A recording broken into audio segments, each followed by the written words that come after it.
Alright, good morning everyone. I have a 5,000 count box of mostly late 80s and 90s stuff that I'm going to try to do today. The person who,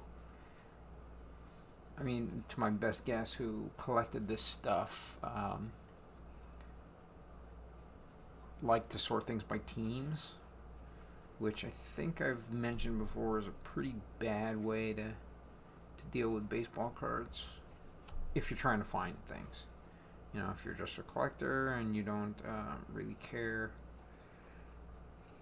about, if you're gonna just look through them and hey, I want to look through my Brave stuff, then sure, that's fine by doing them by team and things like that. But if you actually ever want to find a card, it's pretty insane to try to do it that way. So I'm just gonna break all this stuff down, and I think I had mentioned before we were changing up the way we work the box as the collector's friend. So I'm probably not going to be cataloging any of this stuff. And we had said that we're going to switch over to, because I normally do triple shoes, 5,000 count boxes and things like that, and I categorize the whole thing. And we decided that we were gonna everything that I sorted was gonna kind of stay as its own inventory, and I would build in the functions to be able to remove it from inventory. At this point in time, because there's so much random stuff in here, I don't really have a great plan. I'm just gonna I guess I should probably start doing some sort of plan here, but I don't even know what I know that there's a lot of tops and things like that, but I was trying to start and go by years, like 89, 87, but then I'm at 91, so maybe this is gonna work. I don't know. I think this is gonna be rough. I'm just gonna have stuff all over the place. So, and I know this is all old tops here, but I'm not super familiar. This looks like 80. 74. I'm just going to kind of leave that for right now. Like I said, we're going to just do the best we can. I guess I could break it down straight. I don't want to touch it too many times. It's a lot of work here. Ooh, we got some stuck together. This one's the 93 tops.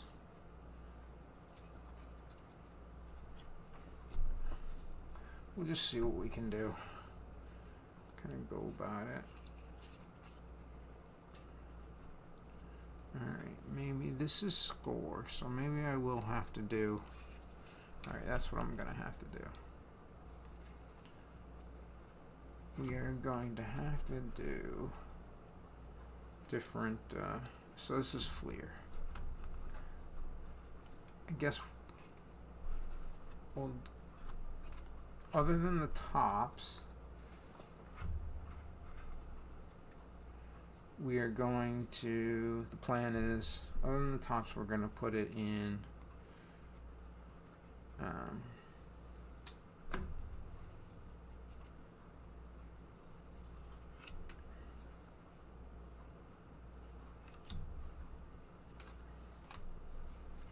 manufacturer, by manufacturer. Dominance. That's the plan. Okay, and this is gonna go. So this will be 86, 85. I don't know what 85 looks like. This will be 89.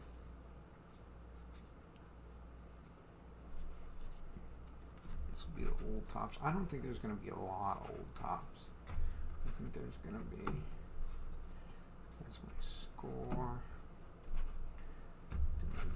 Donruss 92.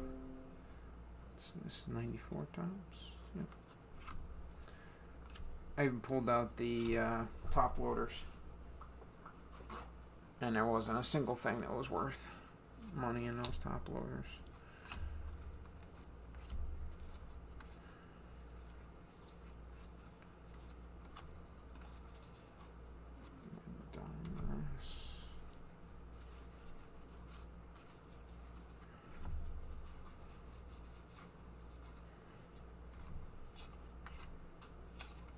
That's 88. Yeah, so we talked about putting everything in 900 count boxes.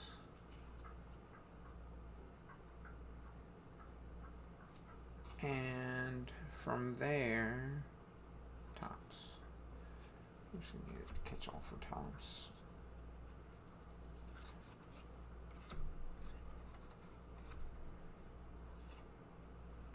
And from there, kind of labeling up, you know, what was in each box, and then consolidating boxes, or consolidating sets if we found that there was enough to necessitate an entire box. But then I got to thinking, and I said, well, why not just hold off on anything and only sort it when you actually have 900 cards? So that is the plan that I'm going to go with. Omega. I don't even know what Omega is. Let's go in the pile with Tentacle. So I don't really have a file for that. This is tops, older tops. Hey, that's a rainbow foily looking thing. There is some new stuff in here. I'm surprised. I didn't think there was any.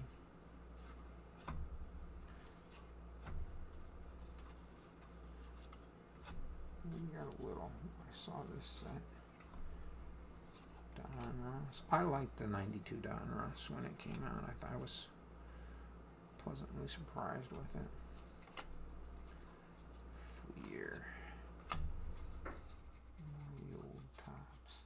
The goal is to actually sort this entire 5,000 count box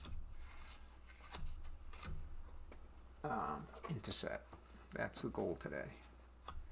Will it happen? I don't know. It's a lot of cards, and it is kind of a mess. This is upper deck. If I could at least pull out all the tops, that would make me happy. Bowman's Best. Don't see many of those. Topps gold label. And our Topps catch-all.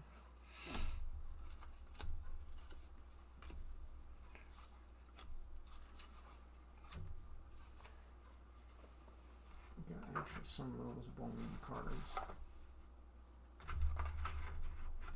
Right there. Oh, different year Bowman cards. Should separate them. Maybe I'll do that. It's 89. There was a 90 Bowman. Fleer Ultra. That's not Fleer. I'm putting that in the score pile.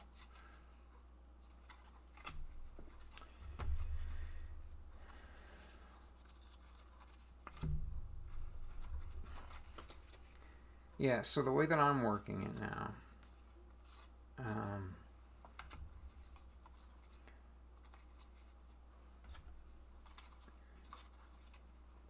is I'm breaking stuff down by year and then by manufacturer.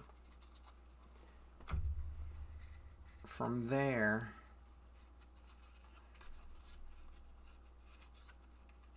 I'm lumping the sets together. I'm using a triple shoe to do it. My plan is to get some racks from Home Depot. Metal wire racks so I can adjust the shelving 6 inches each. Topps traded. I don't really want to put that in the same pile. The 88 needs to go there.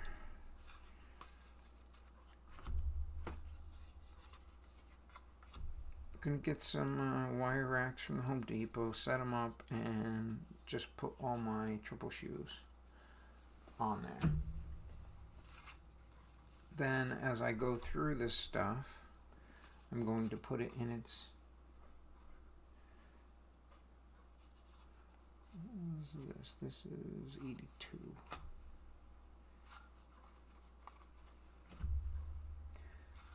I'm going to have triple shoes for different sports, and again, obviously the years, and then if there's enough to necessitate a little divider for different sets. Old Fleer, but I think I lumped it in with the regular Fleer. Then I'm going to take these big boxes, break them down like this. As soon as I get about 900 cards worth, I am going to sort them into 800 or 900 count boxes. I have a hotel here, so that holds 12. I'm going to put them in that.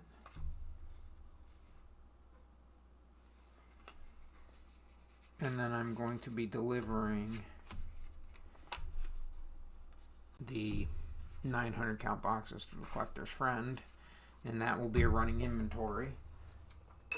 That is what you will see on my site, and that will be available for an extended period of time because he is no longer going to be adding that to the marketplace. What I'm going to do is if I find chunks that are worth his time and energy to add to the marketplace, then I'm going to set them aside. I won't catalog them, and then he will put them on the marketplace directly. So it kind of avoids the double work because he can't keep pace with me. I am doing more. I am not doing a good job here. I am putting things in the wrong pile. Yeah, I'm sorting a lot more than he can handle, which is good because then it gets his stuff sorted. However, that causes a problem of, I feel like, I think that this belongs to 94. Even though it looks a little different. But yeah, so then it's not like fractured. Then you know if it's, on my site, it's there in inventory. I do have to, there's some stuff I have to do to build in the ability to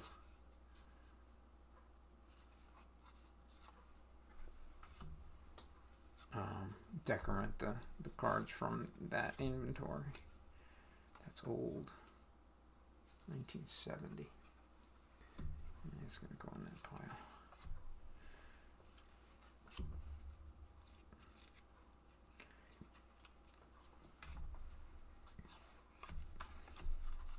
I don't mind doing boxes like this that much.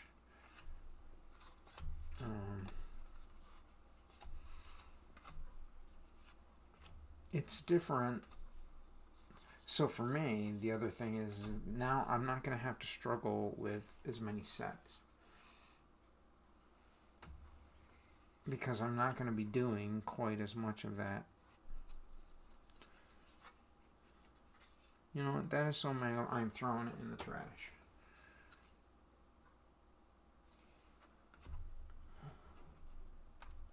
Same thing. That one, I just felt the edge. It's trash. Trash.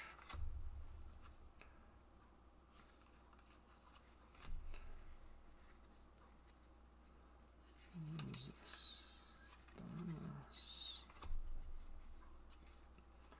Score. Pinnacle. That one's something happened to that.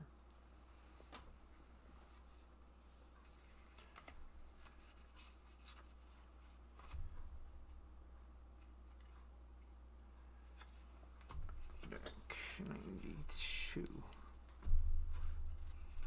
Yeah, so I think I've got this other idea as well that for inserts and things like that, if I start to, my triple shoes start to get too full and I have chunks of like insert sets, like enough to necessitate my time and energy, I might just add them directly to the marketplace to kind of get them done and taken care of.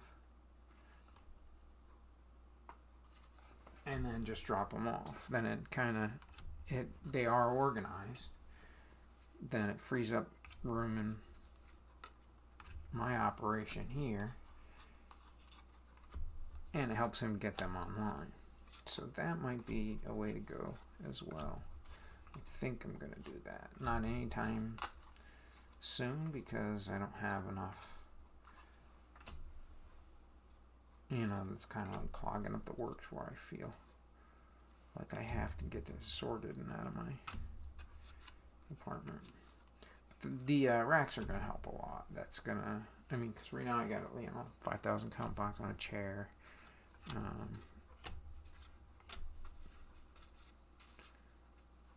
And I've got other boxes, that I've already broken down.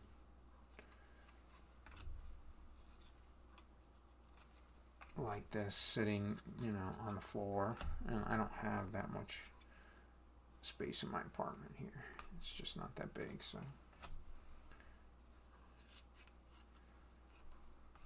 Needs some sort of storage solution.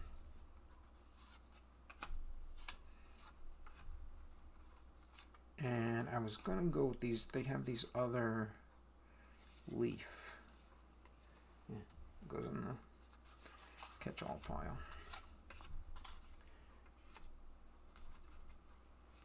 They have these other plastic ones that will hold their...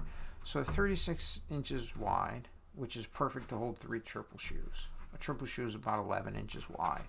So that should give you enough space to put them in between... to kind of hang them off the edge and fit in between the uprights.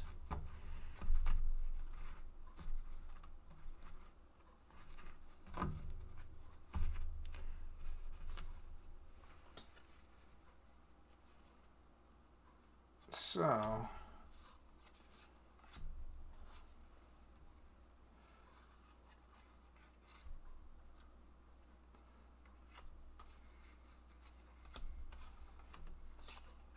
the only problem with those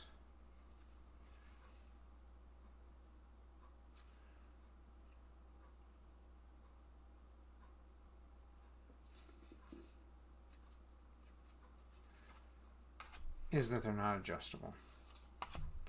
And that is kind of a requirement to use the space efficiently. I'm actually probably going to buy 2 racks.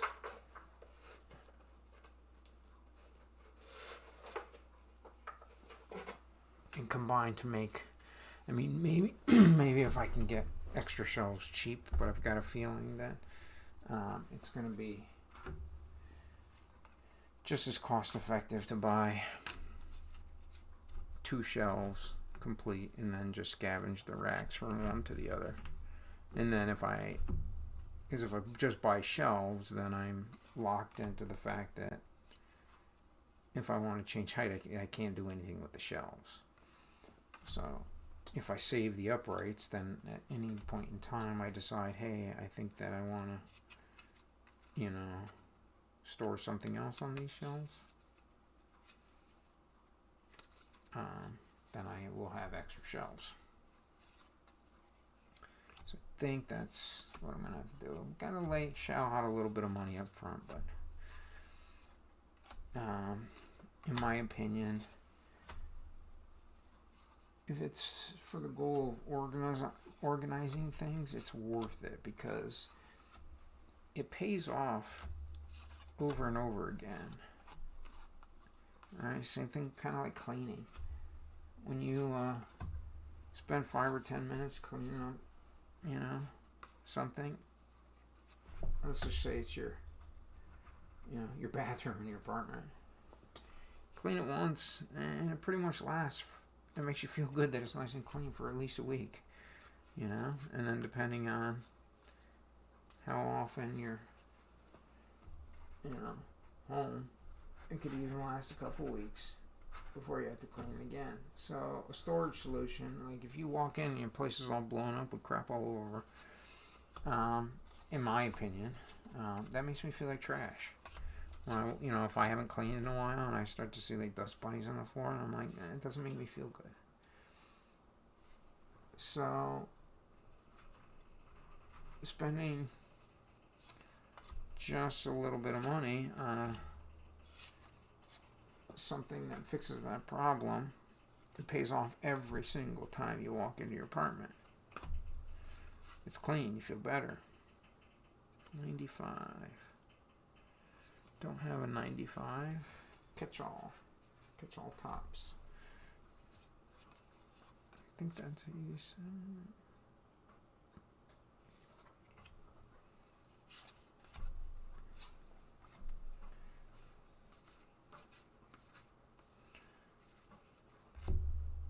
I was hoping I would get more tops total. Tops catch-all. I was hoping I would get like a whole bunch of one set so I could actually maybe bazooka.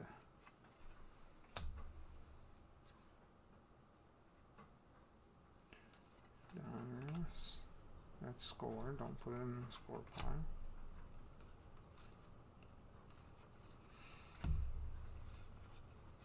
Yeah, because I'd like to. I don't really want to. I guess I gotta keep the hotel in my room or in my apartment. Leaf. Thought Leaf went with Donruss, but let's go and catch on.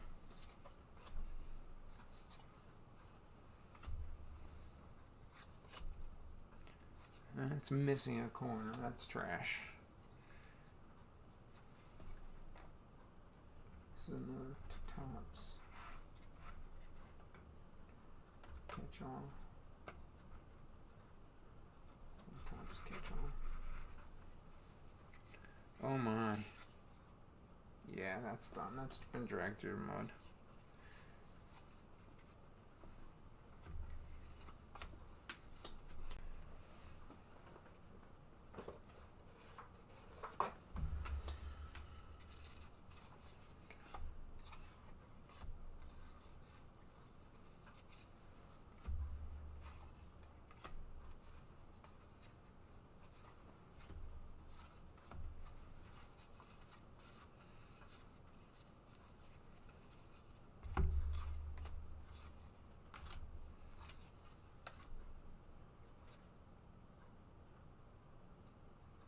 Skybox.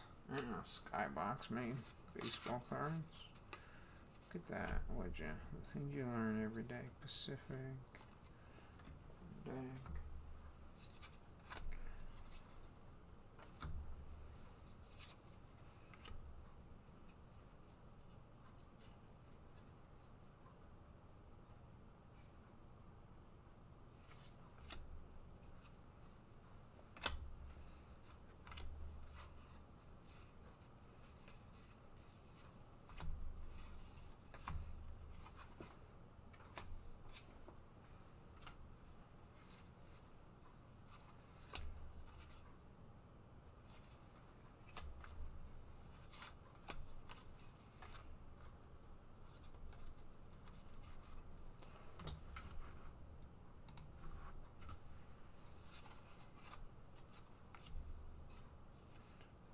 Here.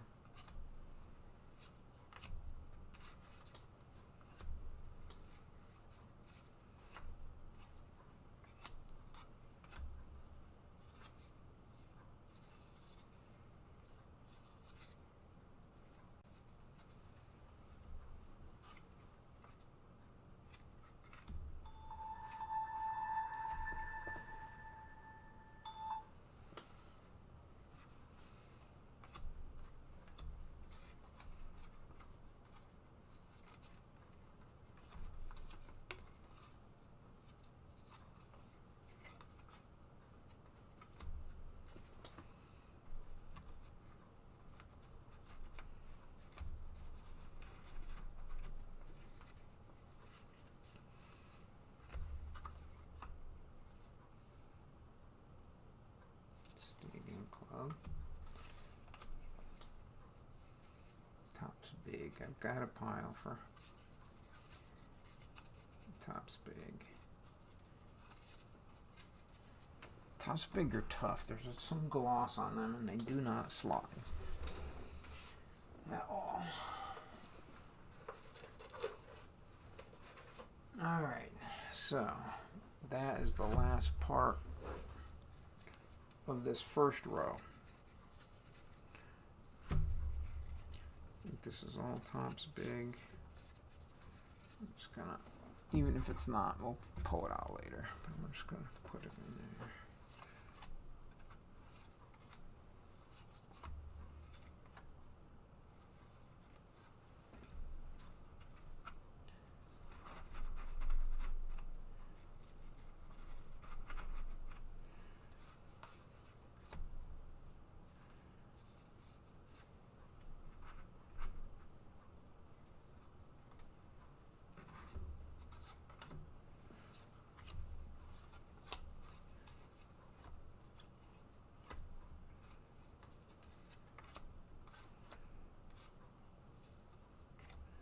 That is like bent up pretty bad. I should probably throw it away.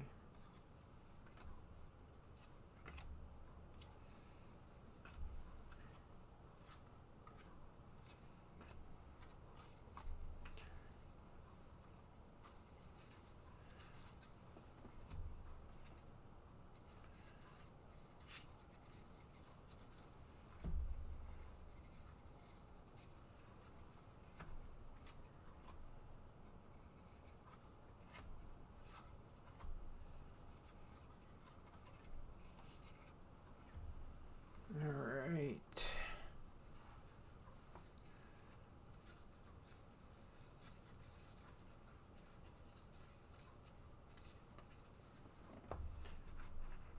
So what's 1980? I think this is 80. This is 80. 81, 82.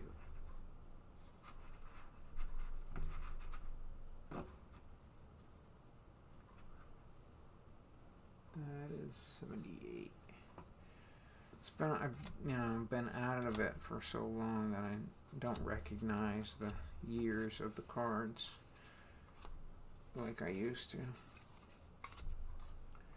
It's not essential, but it is somewhat helpful. Pinnacle. I think I'm still been throwing that in there. Some weird tops.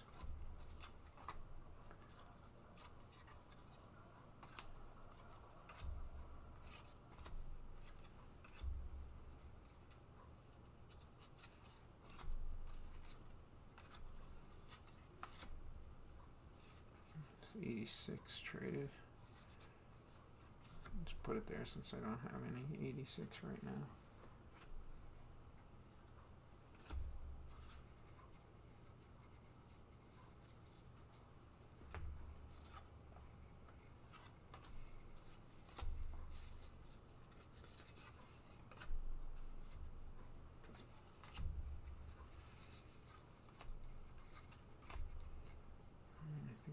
I'm putting a leaf with Don Ross, I think. Well, it's Topps. Topps.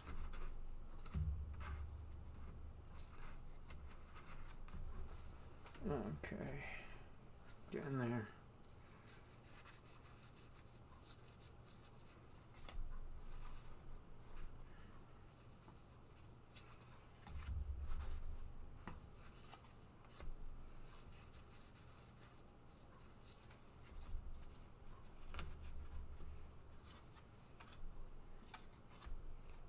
Do have flair set aside, big cards. Play.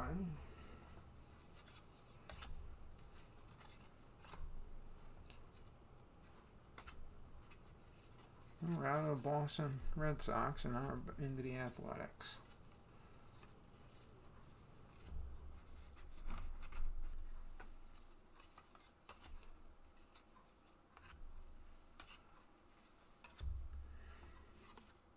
That one's trash. Actually, most of these are. These are all got some sort of weird water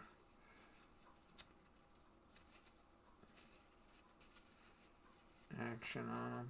I don't know what happened to them. 1979.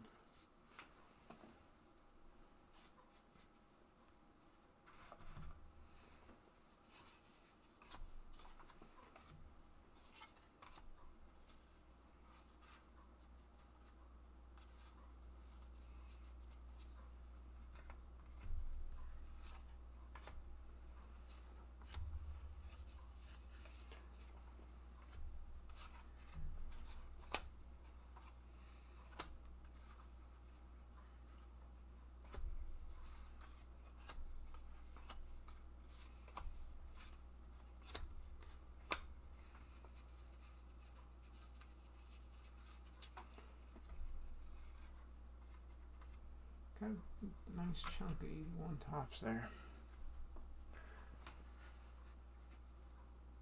I'm thinking what I'm going to end up with most is 90 and 91.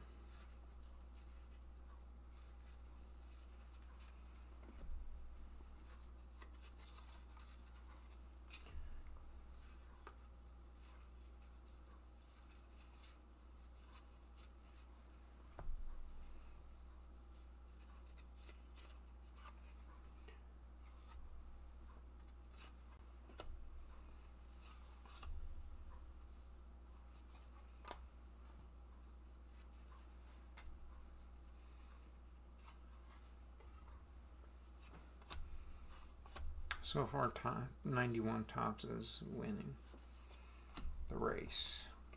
It is a race, just in case you guys didn't know. This one I'm going to consider toast.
So what I think we are going to do, just to kind of get this under control a little bit, is we're just gonna separate these piles out.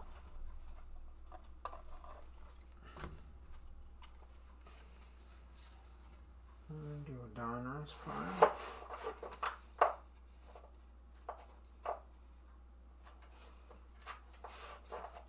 There.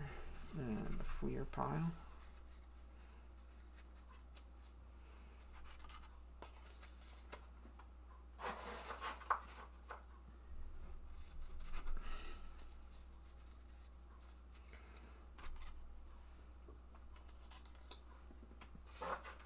Score pile. And the Upper Deck pile.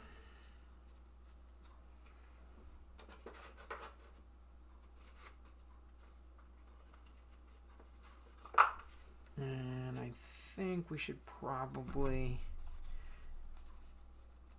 do 91 tops and 90 tops into their own piles as well.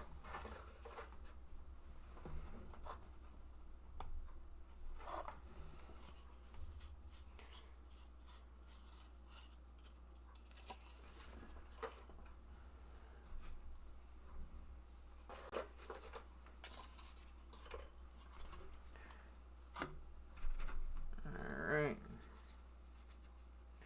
Now we keep going.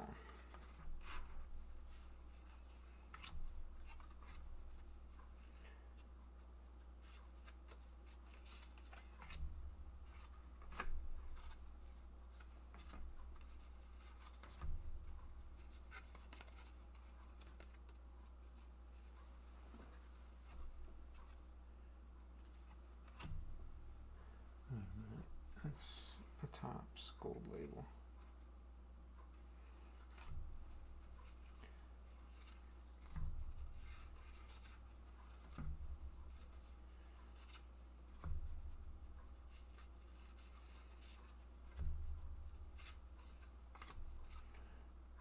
Okay, put those there.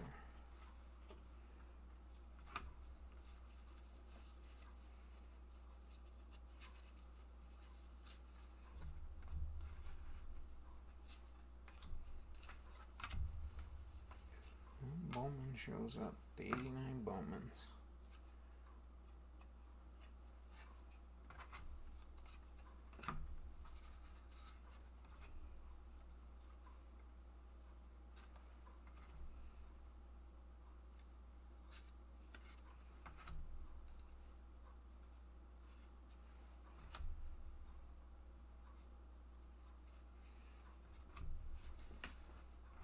I remember the first year Triple Play came out, I was so excited. They were dirt cheap.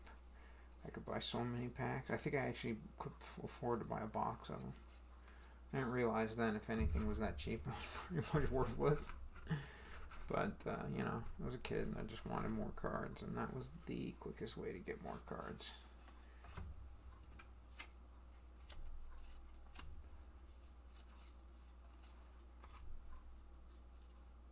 Although, another cheap way to get them, there was a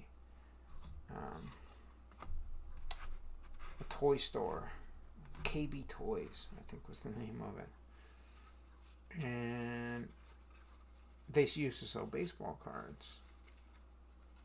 And kids would actually go into the store, I never saw it happening, and open the packs. So KB still wanted to be able to sell that stuff, so there's just a pile. There was always a pile of open cards, and like next to the bin of packs. And you could pick those cards out. I can't remember like what the deal was, but you could buy all the singles that had been picked. And what we would do is, because there was like Fleer, we would sometimes hunt through there to try to find the what was the name of that 91 Fleer insert set? They were black cards. I can't remember it now. But they were like, they had some sort of like artwork component to it, and there were maybe like a dozen or 2 dozen of them. I know Mike Greenwell was one, and I think Roger Clemens. Can't remember now. But yeah, so you can get some cheaper cards that way.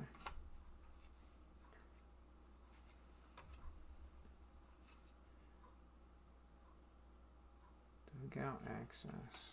Catch all, don't even know.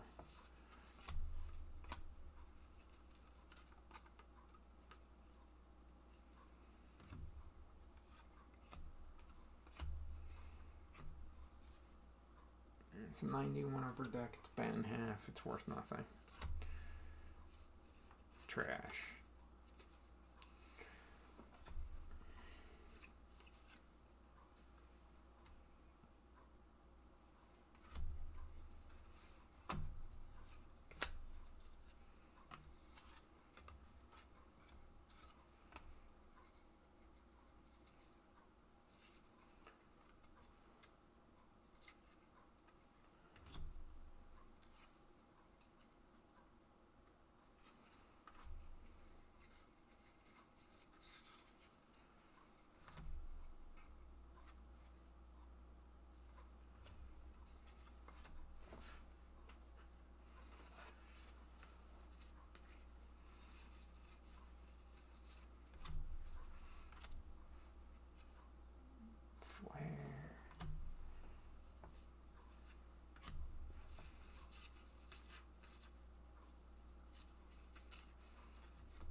This is all flare.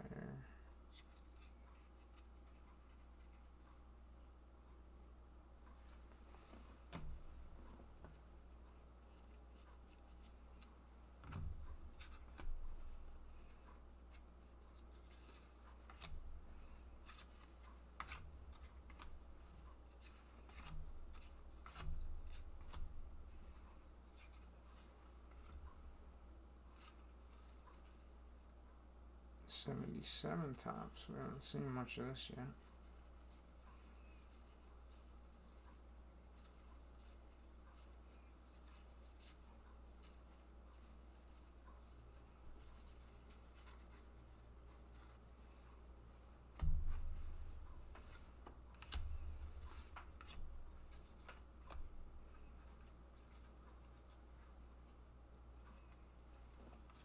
Pacifics. What do we got here? I don't know, something cut out of off the bottom of the tops of boxes.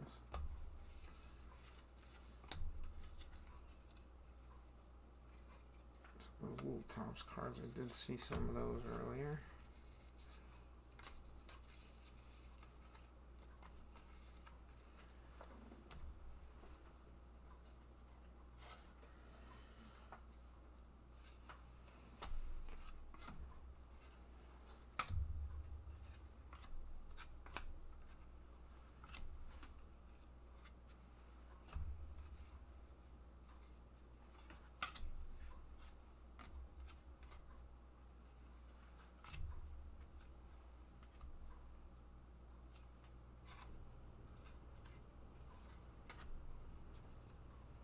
I'm into Brewers now.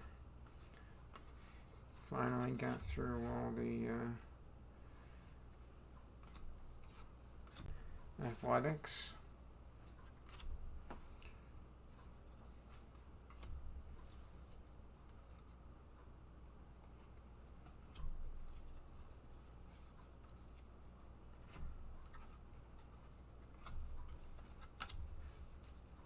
It's weird, it's only by team that this person sorted these. They didn't do it by player inside the team, which is a pretty common. I've seen boxes sorted like that before.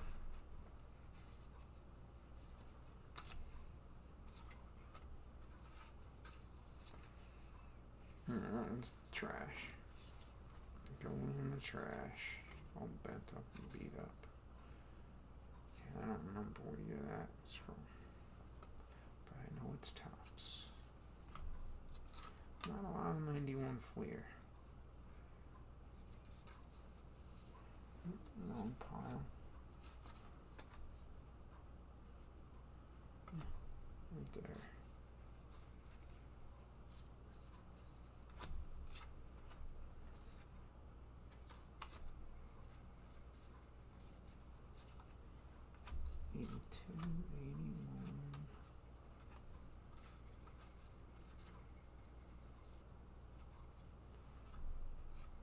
I'm really surprised at all the early stuff. And the reason I am is because when I was younger collecting, so I started collecting in 91, and sure enough my collection looked like a whole lot of 91 stuff, and then you get some 90s and a few 89s, but 80s, 81, 82, that stuff wasn't really available. I don't know where people were getting it. I mean, I didn't go to card shows or anything. I went to a few, I think. But, it's just like you couldn't buy packs of it. I mean, I think you could, but they were expensive because at that point everything was like super inflated. So, you know, like an 86 pack had some, you know, hot rookies in there from that year. At least what everybody was, you know, hot, what they wanted to buy. So it just wasn't. So I'm wondering where this person got. I mean, this might not even be a person. This might be a random, but I doubt it. This looks like it was somebody who was a collector and decided they were going to put all their stuff in order by teams. So I don't know what year. Oh, 71. That's 71. What's that? So that's 74. I'll just throw it in the catch-all tops pile.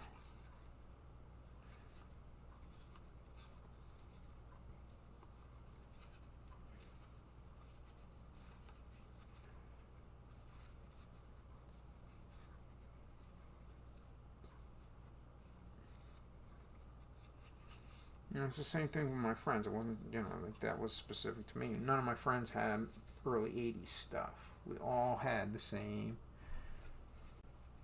thing that came out of packs.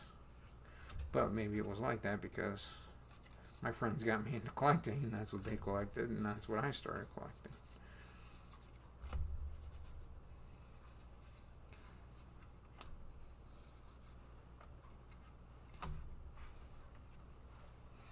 I often see people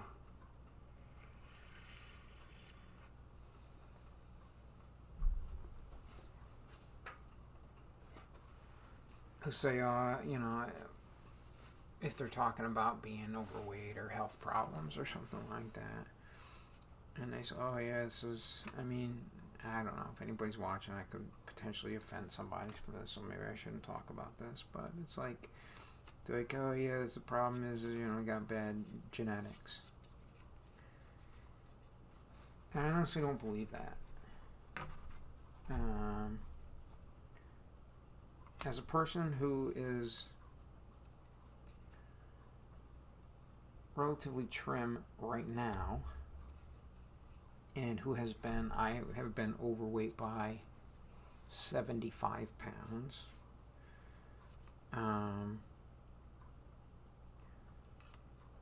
I honestly don't think that it is genetics. Are there, you know, other people that are trim in my family? There are. Are there other people that are overweight in my family? There are. But what it all boils down to, in my opinion, it's not your genetics. It's how your parents taught you to eat. Okay? And that's why I became 75 pounds overweight. It's not that my father taught me to eat garbage, but he didn't really teach me how to eat healthy either. He was a single father trying to raise 3 kids and just doing the best he was a school teacher, so he would come home and just try to get some food in us. And most of our meals were cooked in the microwave. And my father didn't really, he pretty much, all my father ate was carbs. right? That's was there was bread, potatoes, meat, and corn. So that was, you know, the bulk of what we ate. And sure, can you survive on that? And are there some people who can eat that and not gain weight? There are. My father was never overweight. However, my father also had cardiac issues where he had a stent put in and he eventually died of a heart attack.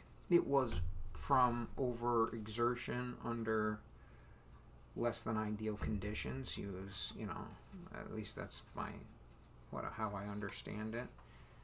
He was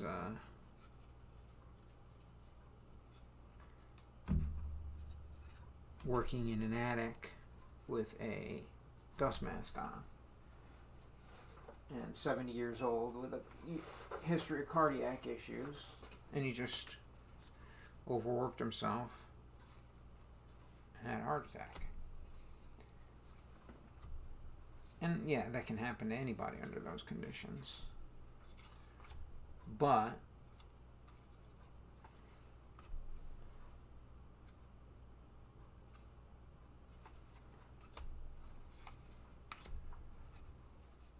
what I'm trying to say is that a lot of times it's not really genetics. It's the habits that your parents taught you and the habits that you continue to do. And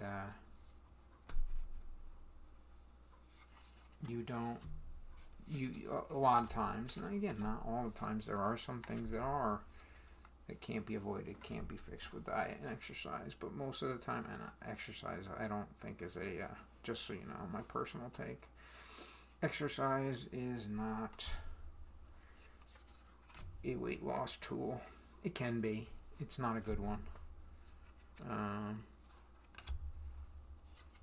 So I'll let you guys in on a little secret. What exercise is useful and what useful for and what it is not useful for. So it is very good for mental health. It is also good for building cardiovascular or muscle, which are important to help you be able to do your daily, every life tasks. So yes, you should exercise. You should do cardio to keep your heart in shape, and you should do some strength training to make it so you can perform the dailies of activity living with ease. So all you need to be able to do that, an exercise program, really, you should probably do strength training once or twice a week, and you should probably do cardio once or twice a week. Total time invested each time you exercise should be about 10 minutes. That's it. Done deal. Strength training, don't join a gym, don't use fancy weights, do body weight exercises. There's 7 exercises that you can do in your house with an exercise mat that will take you all of 7 minutes. You can do it once. If you like it, do it twice a week. Done deal, easy. That's all I do. I used to do it twice a week. I cut down to once. I should do it twice, but I just, I'm busy sorting cards or something like that. Anyway, cardio. I'm not sure I know the most efficient way to do it, but I'm trying to think of the easiest way to do it with no machines or things. So the way that I used to do it is because I worked in a hospital, and I had a membership to the gym at the hospital. What I would do is I would go into work well before my shift, and I would go up and down the stairs for 20-25 minutes. It'd take me a minute and a half to get up 7 or 8 flights. It'd take me a minute to get down. I do it up and down, up and down. What was that? Nine times? 8 times? I don't remember. I haven't done it since COVID because I didn't want to do it with the mask on because I didn't want to have a heart attack like my father. But super easy. All you do is walk upstairs. If you get tired, you walk a little slower. Great cardio. It's quick. High intensity interval training. That's what it's called. It's the best bang for your buck.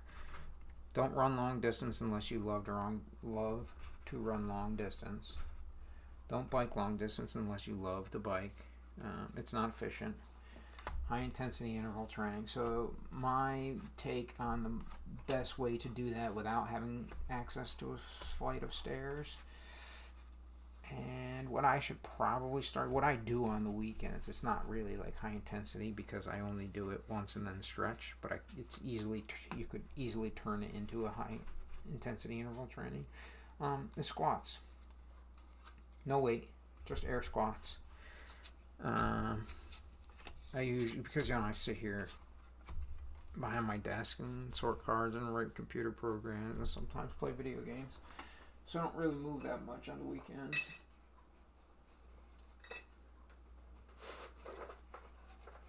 So what I do is usually when you hear me say, "Oh, I got to take a break," and stretch or whatever, that's what I do. I do 10 squats, and then I sit down and reach for my toes. Gives a good stretch. Gets some blood flowing.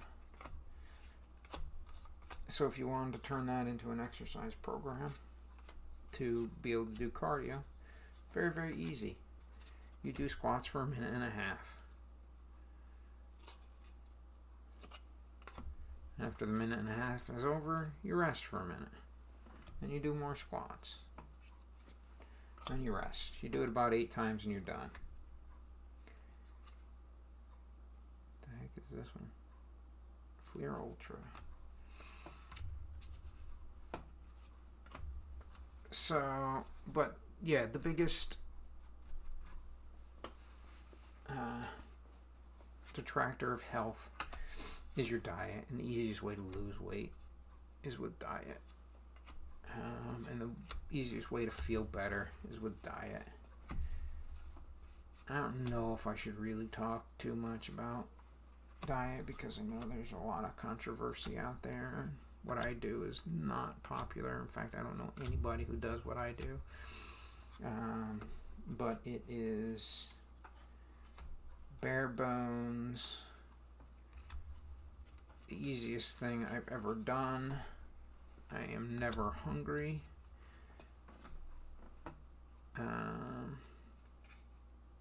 And I maintain a very healthy weight doing it. Groceries don't cost me much at all. To get my groceries,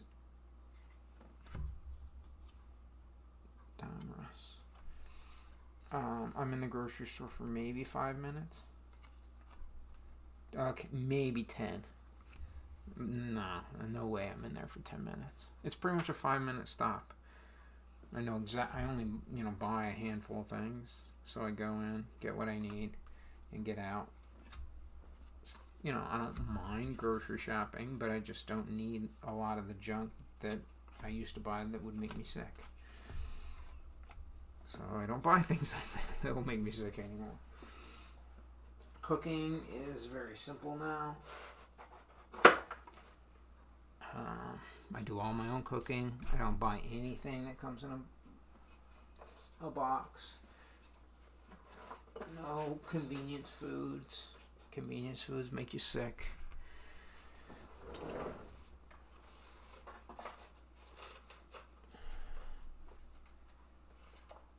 So I was walking in work down the hall the other day, and I would do work with a woman who was complaining of health problems. And I mean, that doesn't single anybody out at work because there's a lot of people who complain of health problems. But I've seen what they eat. And I didn't say anything because it's not my business, and like I said, what I do is not popular. But I really just wanted to say, look, you should just try this.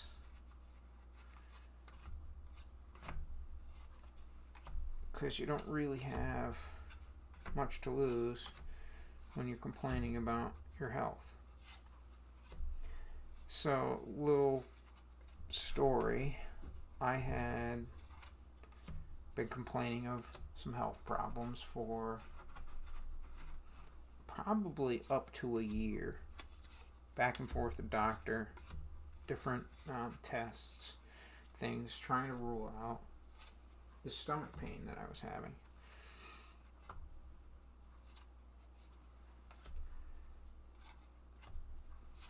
And we did try a few different diet things, and cause, my doctor knew that I was on board with, because I was already following an alternative diet style, so we did it a little bit more restrictive. Didn't seem to help. Kept making tweaks. But what it really boiled down to, and everything that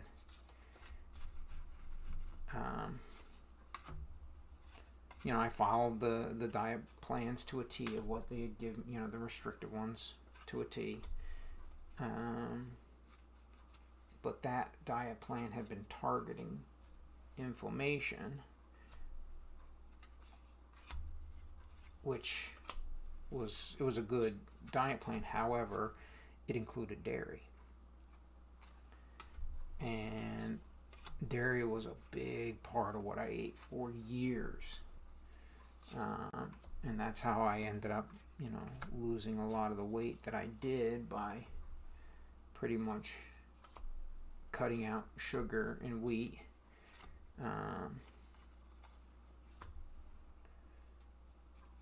What is that one? Leaf. Kind of making a separate leaf pile, I think, is kind of how I'm going now.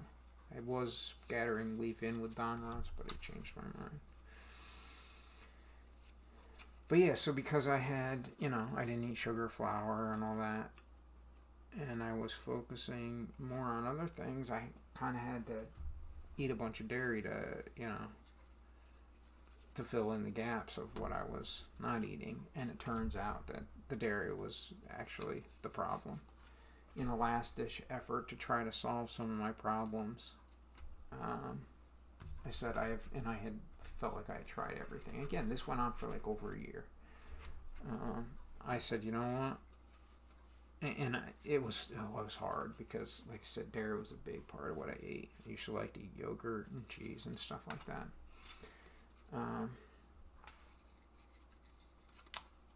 And I gave up dairy probably over a year ago. I haven't had it since, and I feel fine now.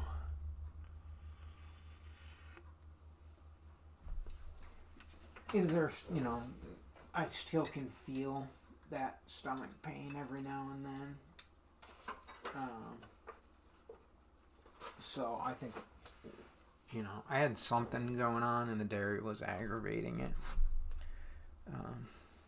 But for the most part now, I'm pain-free. And yes, my doctors did try to help me. They did offer some, good suggestions, but they didn't take it, And I mean, and I knew this. I had read I've read so many books on diet and exercise and wellness and stuff. And I'd read like paleo. I read a lot of paleo books on the paleo diet. And that's what, I kind of have my own diet plan that's kind of based off of a lot of different things that I read. But if you wanted to boil it down, that's pretty much kind of what I do, is like more like a paleo diet. Very bare bones though. And I don't do fake. I mean, I wouldn't even, if somebody asked me, what do you do? I wouldn't even call it a paleo diet, right? Because that's not like how I define my eating habits. But, bazooka.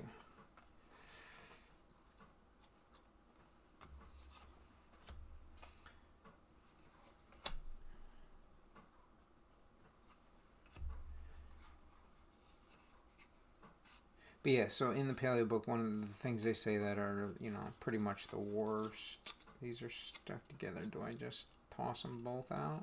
The answer is yes, they are trash. Trash, trash.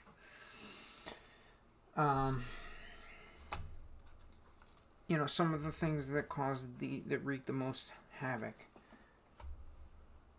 and have the highest potential for allergies are eggs, nuts, and dairy.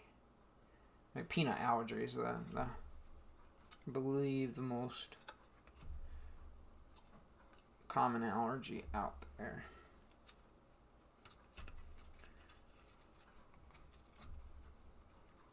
And I know we make not we don't make, but in our hospital we have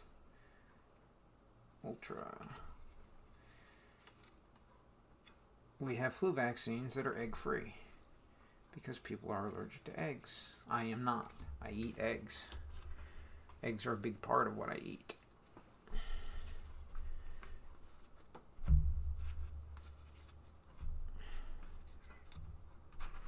But dairy, there are a lot of people with dairy issues. And I just did not want to give up dairy. But again, you have to, to make changes, you kind of have to, what they say, hit rock bottom. Or you have to, something has to be so wrong that you're willing to do anything to change. And that's where I was. My stomach hurt so much, so often. And I'm like, I just can't keep doing this. I have to find something. So it was like the last ditch effort. I decided I am gonna try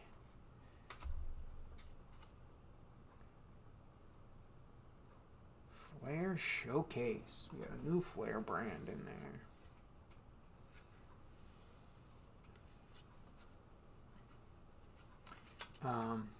Yeah, that was my last ditch effort. I'm like, I have tried everything else. I'm still in pain. I'm extremely unhappy about being in this much pain.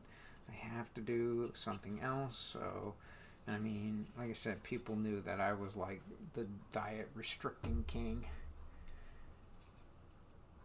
Like, I'm like, yeah, I'm cutting out another thing. And that was the answer. Boom. And it wasn't really that bad. Not as bad as I had I thought, oh, this is going to be the most horrible thing ever. Nah, it wasn't that bad. I'm in Florida Marlins now. Exciting stuff.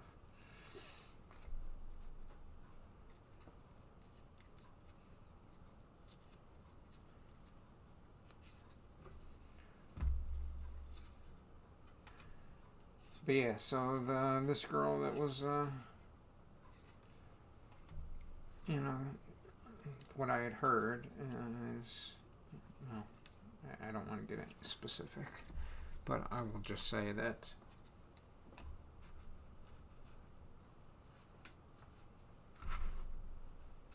there are a lot of things that should be cut out of a diet before you start going down the path of crazy drugs and therapies to fix your problem. Start with what's easy and probably better for you. Like, it's not really good for you to take a ton of drugs. Don't do drugs. Drugs are bad. Okay? Ultra. Yeah, avoid drugs at all costs. Because drugs are pretty much our way in America of letting you do things you shouldn't do. Like eat trash.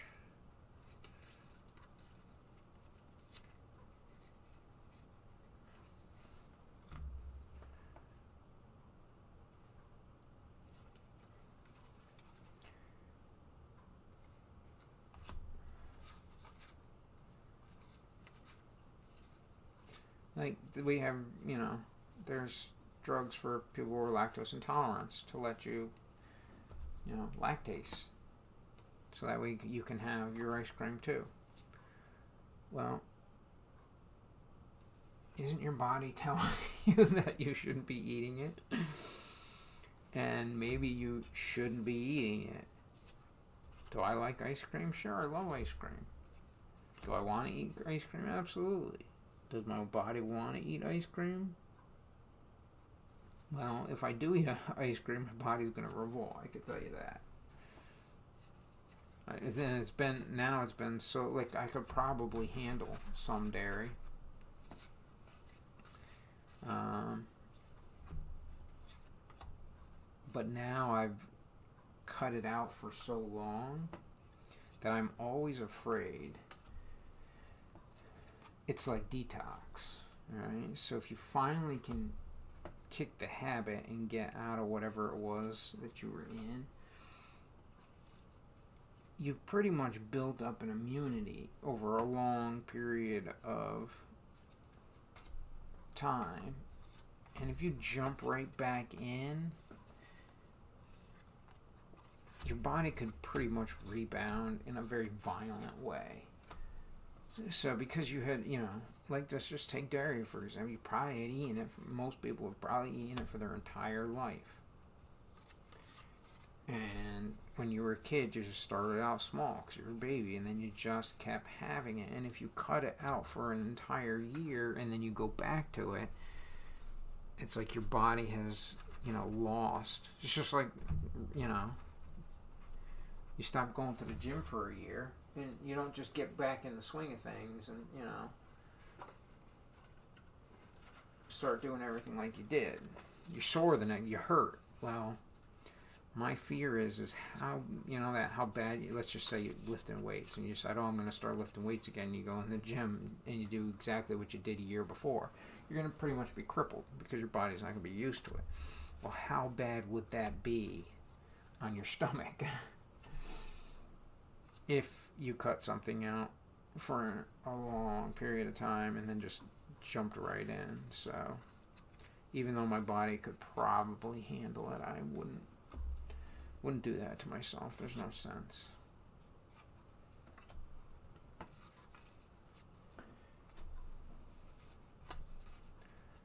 But yeah, so if you got health problems out there, I feel for you. I did too. And there may not be a solution. I'm not going to say that diet cures everything, but I would say that it will probably cure about 85% of things out there. So if you really want to get serious,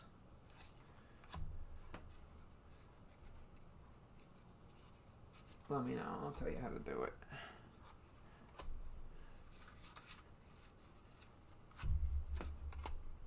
But I can tell you this, most people will not do what I do. It's too restrictive.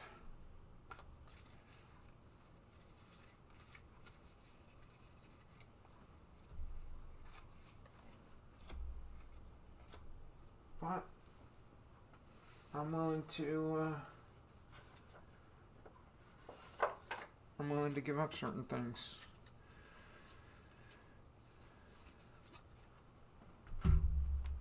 And to me,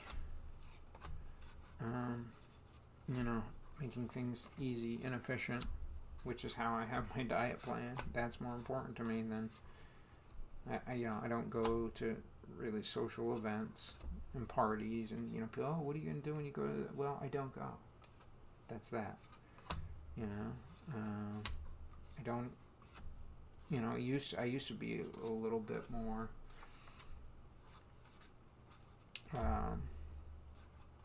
lenient, I guess you would say, with my diet. But I don't. I mean, part of it is too, like because of the COVID thing. I haven't gone out to eat in probably about a year or so. And the last time I did, I got sick. So I decided, you know what? Don't think of doing that anymore. Do I miss it? Going out to eat? Not really, because it just makes me sick. So I guess, do you miss getting sick? No, not really. Do sometimes I wish I didn't have to cook my own food and then it would magically appear? Yeah, sometimes. What the heck is this? It's a Topps specialty thing. But cooking my dinner is so easy that it's not that bad. Alright, let's put the Fleer in the Fleer pile.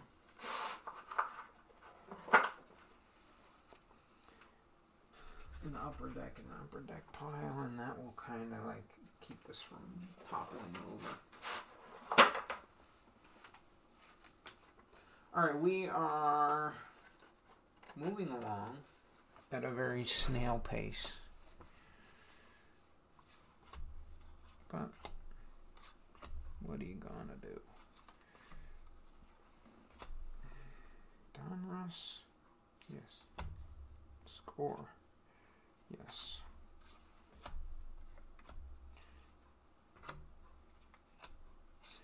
Bowman's Best with sticky stuff.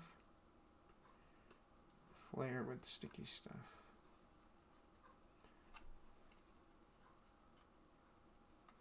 We'll just put that sticky stuff on the cards we're going to throw in the trash. Topps Gold Label.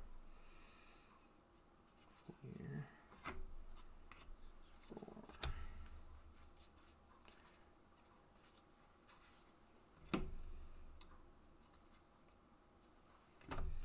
Really liked Upper Deck when they first came out. Oh, I didn't see them when they first came out in '89. I started collecting them in '90. I loved 91 Upper Deck. I like 90 Upper Deck, and I like 89 Upper Deck as well. And 92 I liked. Once it got past that, I had stopped collecting at that point in time. But then they got crazy. And they well, as soon as somebody gets crazy and does all the inserts and all that sort of stuff, I lose interest very fast. I'm just not into inserts and parallels and things like that. I mean, I like, 91 Upper Deck had the Ryan Heroes.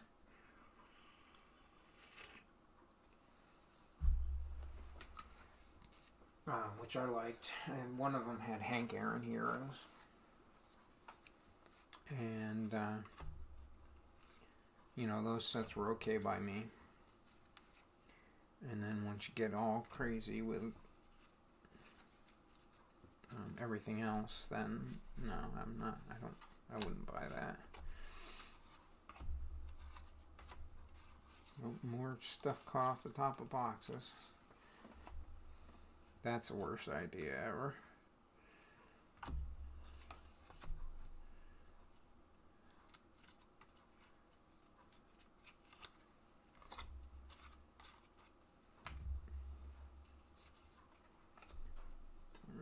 I think that's that set there.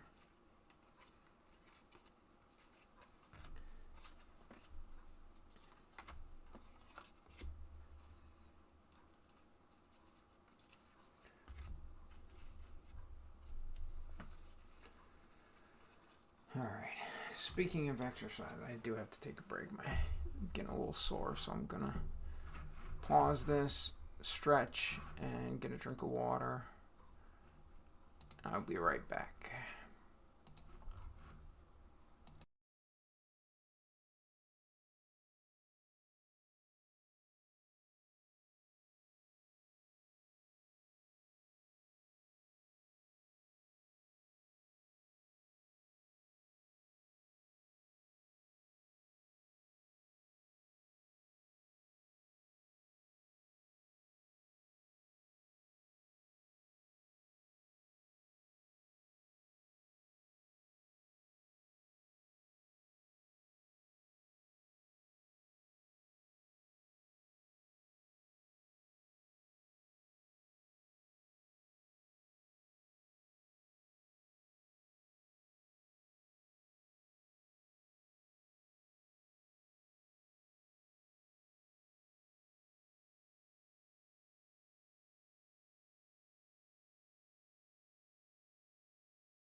Alright, I am back.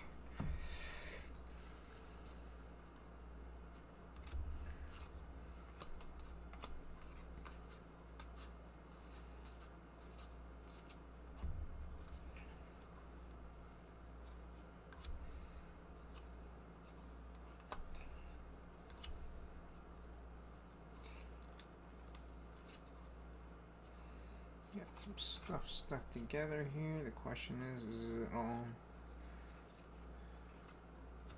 trash? Specific? Maybe. I think this was the 95. I think so.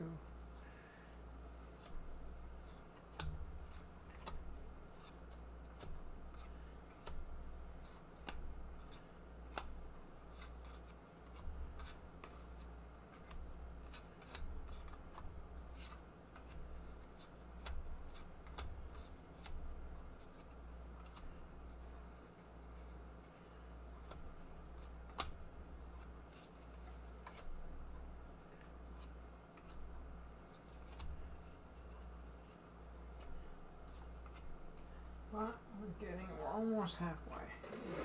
Closer. Closer.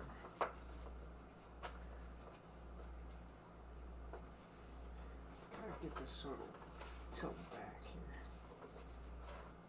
here. There we go. Flare. Why, yes it is. Flare. Post. Haven't seen those yet. It's the first one. Need to be turned.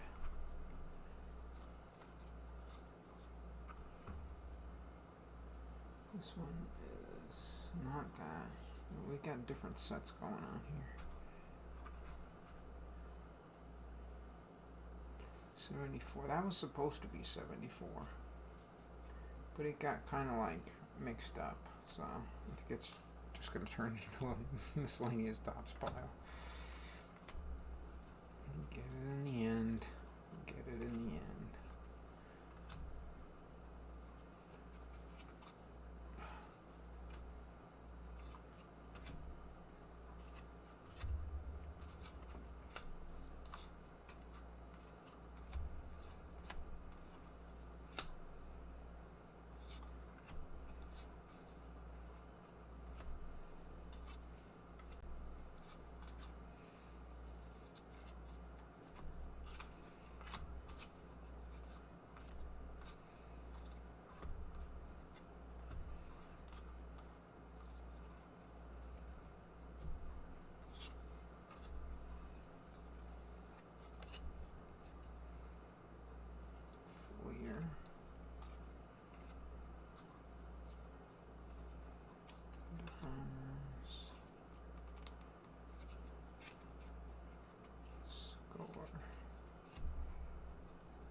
$5,000 cards is a lot. Just takes a while.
I think.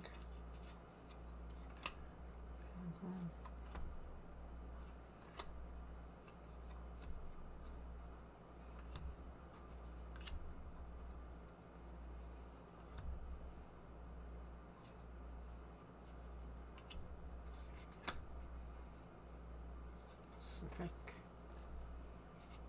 One more top's big.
I think our miscellaneous tops pile needs to get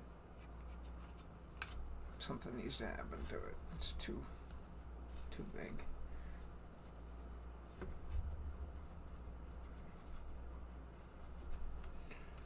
Too big.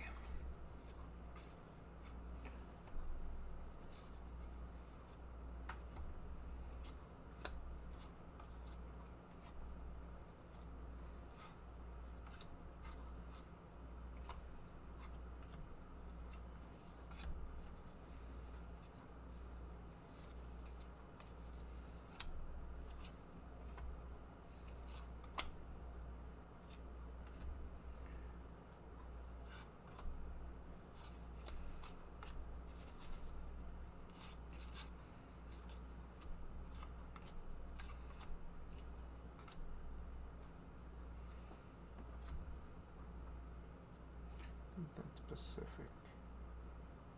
Omega, I think, was made by Pacific.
Alright, so we're going to take my catch-all tops pile.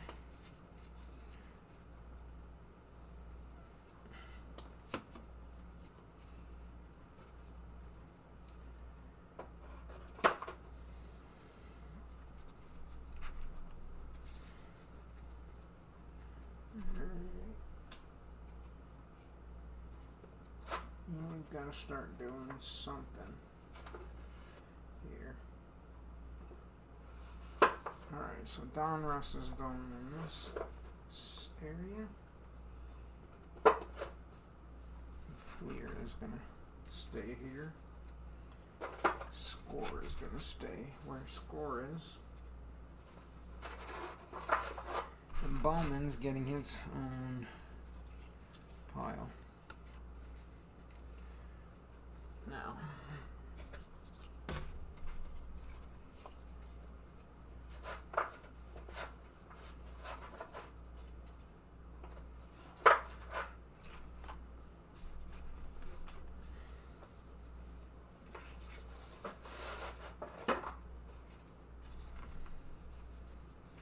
the other tops are about to need their own sections, but we'll wait just a little bit. Just a little bit. Alright, let me see if I can fix this.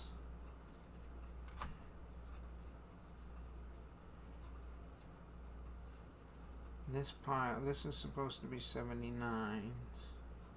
Well, this is 79s, but it's not supposed to be in this pile. Because the 79 pile is up there.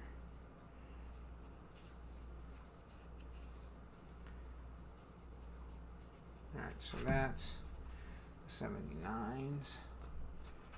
This miscellaneous thing. Maybe I should, yeah, maybe I'll put that in there as well, in front of the miscellaneous tops.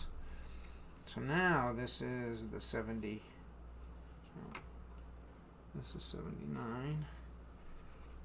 And this is, alright, so we got 79, 80, 182.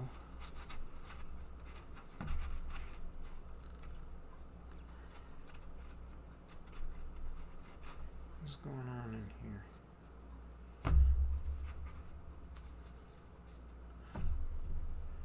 Alright, what is this? This is 78.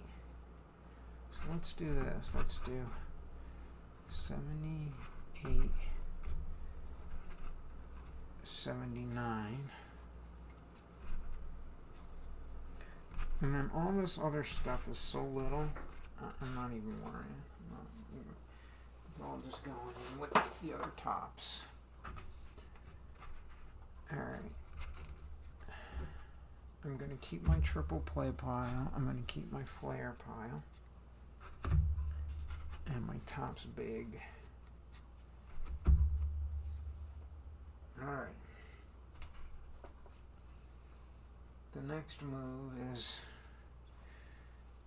these are tops over here, but not yet. Fleer. Deck. I got too many fleer, I can't move them in my hand. Where's my catch-all pile's gotta be here. Alright, there's my catch-all pile, is my new one. Fleer.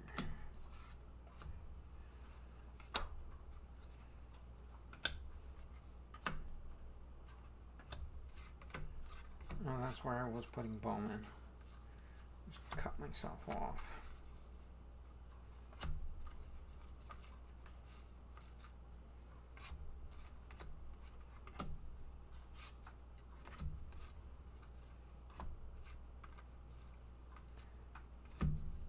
What is that? I'm not even familiar with that here.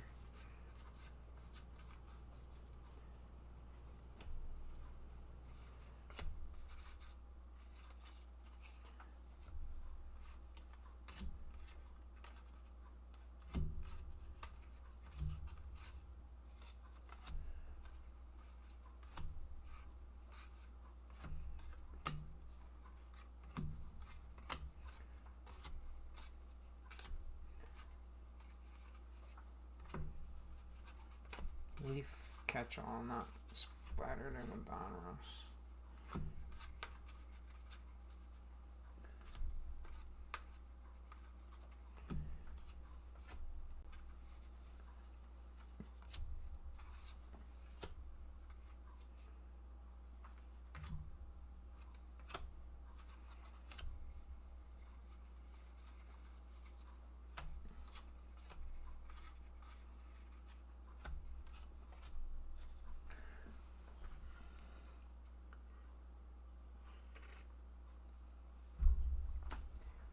We are running low on coffee.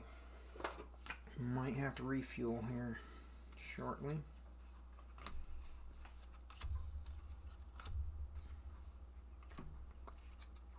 Try to finish off this row.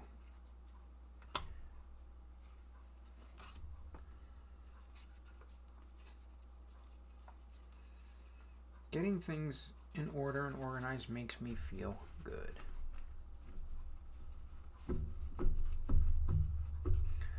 So, as I've been shopping for these metal racks that I'm going to buy today to organize my sorting operation, I started thinking, could you make a desk out of wire racks? So let's just say you wanted to make a U shape. Okay?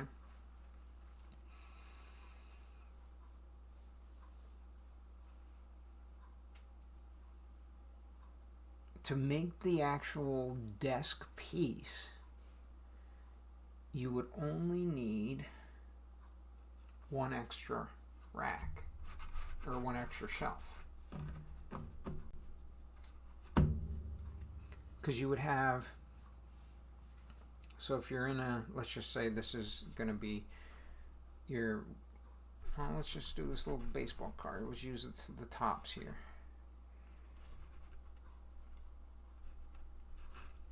So let's just say this is where you were going to sit. If you have a rack here, and we just push it out a little bit here, or actually we'll pull it back here, like this. If you have a rack here, which you could use for part, you know, on one side of you, and a rack here to put things on the other side, and then this would actually like be your work area. So let's just say you were going to sit here. This was your work area. Again, you're only talking about, you know, 24-inch shelf, so you only need 2 feet of workspace. And then you would put another shelf out here. So this would be where you would put your monitor, your PC, your speakers, all that sort of stuff. And you'd have this rack, this rack, this rack, and this piece you would just connect on a leg of each one. So this would be supported by all the other legs. And that would be your work area where you had your keyboard and all that sort of stuff. And if you built, so then, you know, all your monitor would be off the desk. And if you took this rack and you bought components for electrical wiring, you could actually manage all your cables through some pretty neat looking, you could do a neat, nice configuration, you know, if you were, you know, you planned it out, but it would help manage all those cables. It would be adjustable. I mean, not easily adjustable because you'd have it pinched in between other, although if you were just doing a couple racks that were only a few feet high, it wouldn't be that bad. I mean, if you put it in this middle of a 72-inch rack and you wanted to move it from there, yeah, then you're talking a big pain in the neck. But if you only buy shelves that have like 3 tiers on them,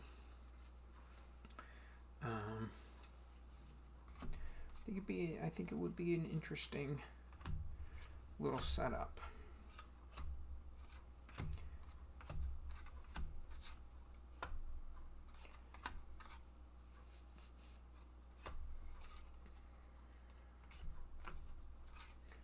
Bowman. No, yeah, that's my Bowman's gone. This is my catch-all. Let's just move tops big so I can have my Bowman pile back. We'll do the catch-all the tops and the Bowman there. That's the way I want it.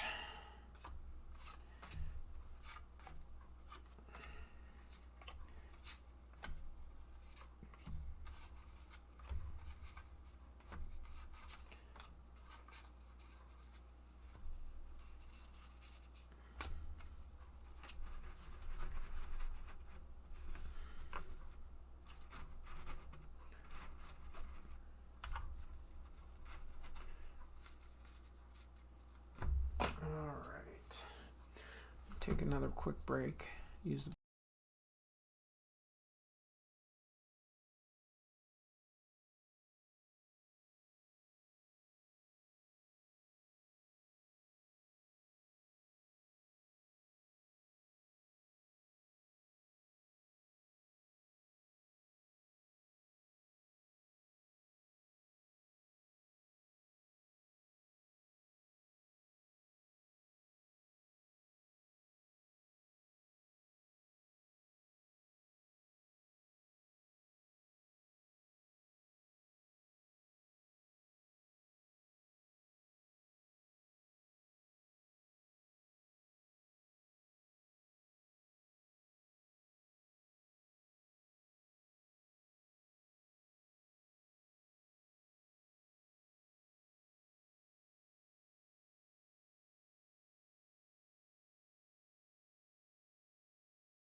Alright, I'm back. We're gonna keep moving. Moving on. It's a simple thing. What it leaves behind is hard. It's a Megadeth song.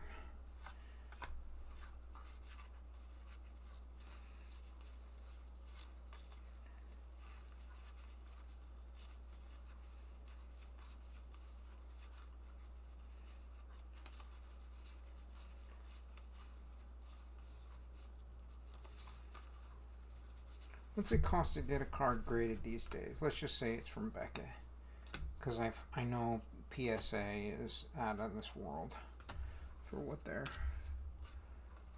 charging. I want to say it's like $70 just to have a card graded, and then it gets, if the card is worth a whole lot of money, it's I believe even more.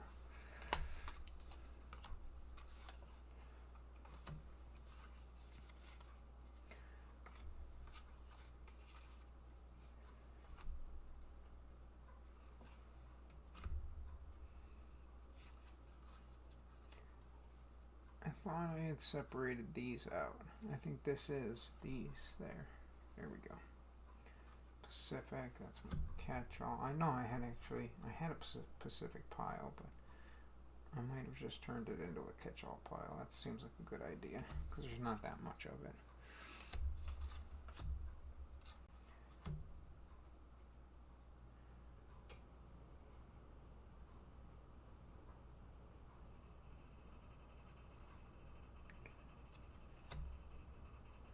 This is score select, triple play. Triple play probably should have just gotten its own. Shouldn't really necessitate its own pile, but it's already done. It's already got its own pile. I'm not gonna yank it away now.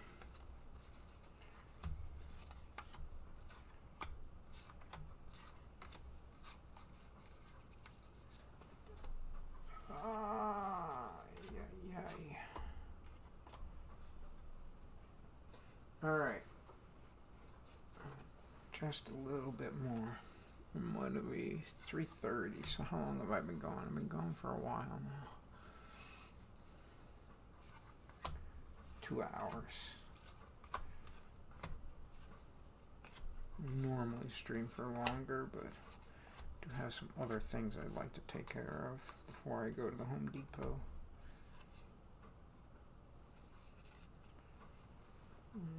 Catch all. Bowman's best. It's Bowman.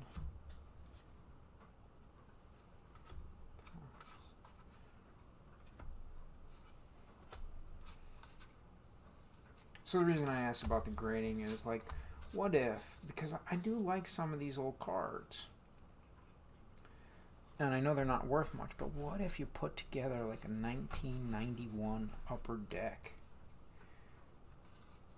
complete graded set of 10s? That would be pretty neat. And it wouldn't be the individual cards that were worth that much money per se, but it would be the fact that you collected an entire set of mint cards. I mean, because, you know, when I'm going through this stuff, it's, you know, those, the 91 tops of this, and I mean, there's a lot that's just junk. Alright, it's been in the bottom of a shoebox covered up with, you know, all sorts of stuff. But are there neat, crisp, clean? There are cards out there. And what if you got them graded? That set, I think, is like 700 cards though. So you're talking about like $7,000 if that was $10 a pop. But I don't even think you can get them graded at Beckett for $10 a pop anymore. I think you could. I want to say that when Beckett was going to shows, that was the last that I had heard. Beckett would come to a show and do some on the spot grading for you. and I want to say that it costs like $10, or they have like, I don't know, some weird deal. It didn't make much sense to me, but they like look at the card and give it a. I think they like seal it up. They put it on a top loader or something with a little foil piece on it. It's like a pre-grade, saying like, okay, if you were to send this in to get graded, you would probably get a, you know, whatever. Why anybody would do that as opposed to just, I guess it's instead of sending in the money and then having it come back.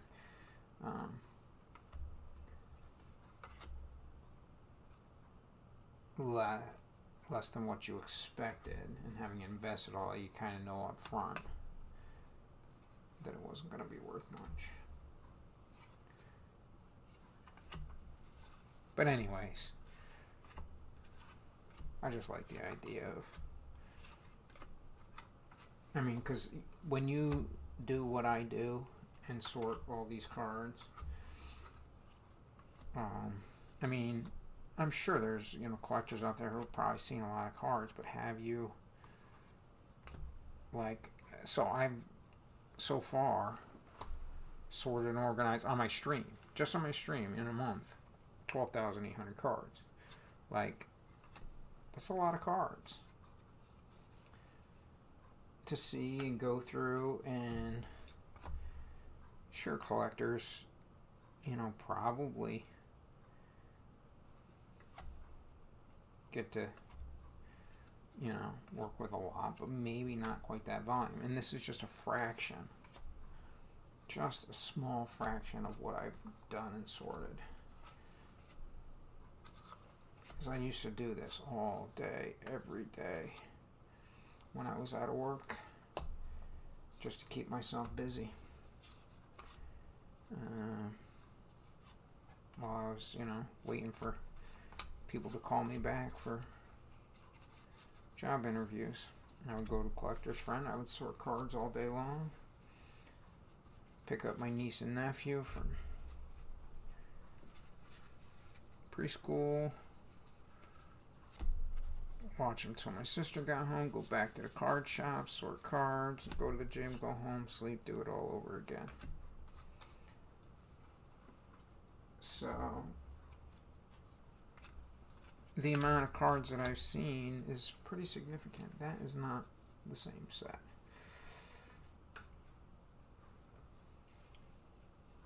And I'm not trying to brag about how many cards I'm sorting. Well, maybe a little bit.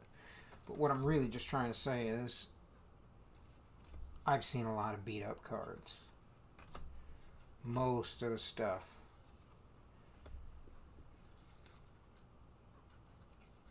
in these boxes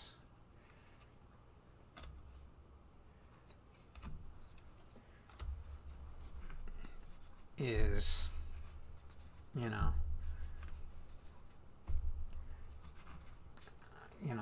it's just not great. It's just been manhandled.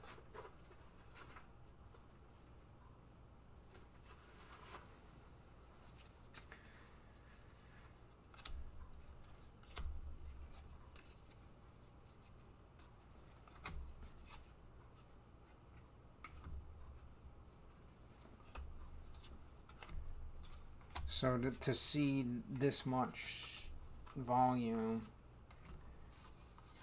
in not great condition, it makes me appreciate the condition of good cards. That's what I'm saying. And if I ever were to collect again, and actually toward the end of my collecting, right before I stopped, Pacific, I had bought some graded Hall of Fame rookie cards from the late 80s and 90s. And I think I got like a Tom Glavine, Craig Biggio, maybe a John Schmaltz, I can't remember.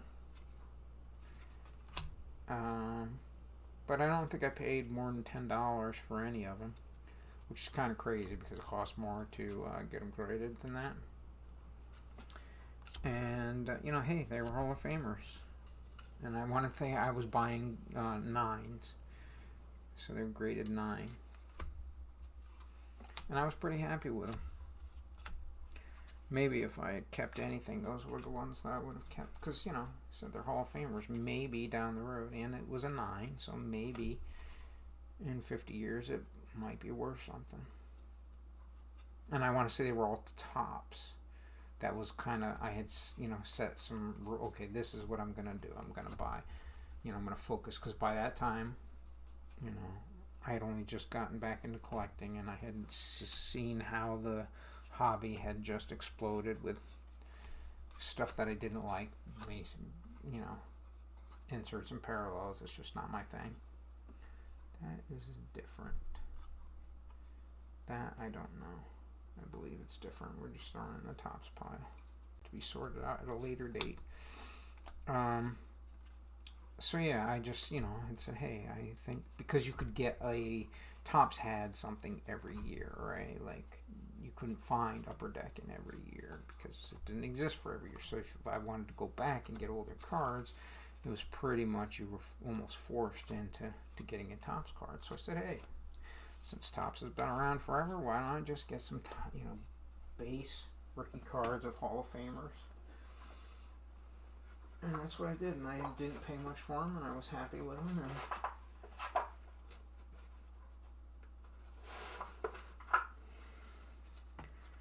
if I were ever to get back into the hobby, that's what and that's my thing, right? Like I'm a rookie card guy. If it's not the rookie card, I'm really not that interested. Do I want 100 cards of one person every single year? Not really. I was only interested in their rookie cards.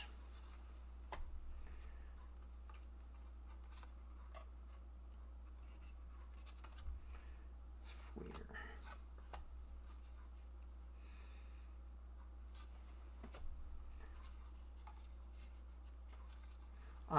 I would imagine that my cards are still somewhere in the collection. I gave my collection to the collector's friend. I would imagine my cards are somewhere still in those piles, somewhere in the warehouse. And if I keep sorting, I will probably come across it at some point in time. And why wouldn't I keep sorting? Sorting's fun. Sorting makes me feel good. I think that's Topps. There's my Topps score. What are you? Studio. It's my first studio that I found. I'm still so surprised at all this 1980 and 81 stuff. Where did this person get this stuff?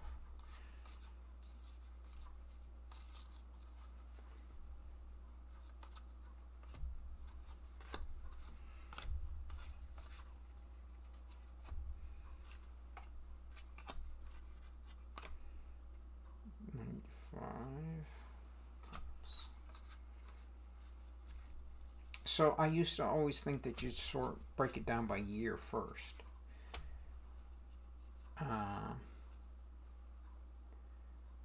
But I'm thinking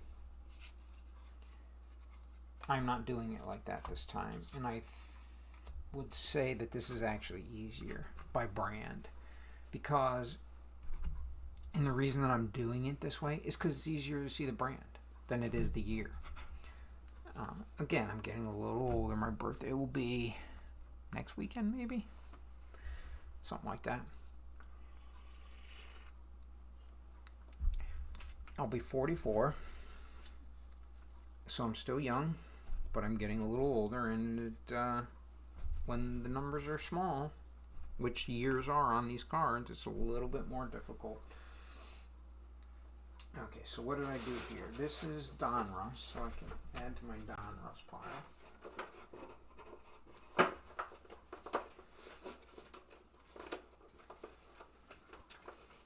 And for that, that's got to go back there. That's my Bowman pile. Alright, now we're set to move.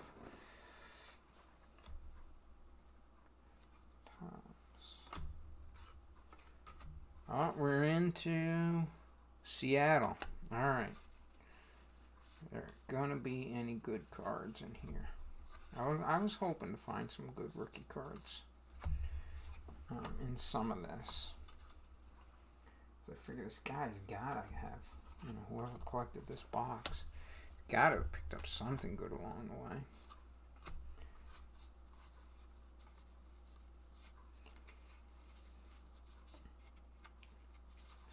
Now we're in Seattle. I'd like to find who's a good Seattle rookie. A-Rod didn't start in Seattle that I know of. Or did he? He did, I think. It's been so long, I don't know.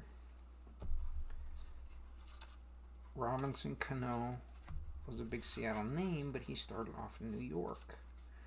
So that's not. I'm not going to get a Robinson Cano. I don't know. Maybe I should be embarrassed about that. But that's not my area of expertise. It will be sooner than later. I was better than I am now at knowing all this stuff because I was doing it more often. But sorting and organizing is my thing, right? Not baseball cards. I just happen to be doing most of my work on baseball cards. So I will learn more of the rookies as time goes on. Used to know them pretty well. Like I know some of the years, and I know, again, most of my knowledge is based on these other years. Bowman's.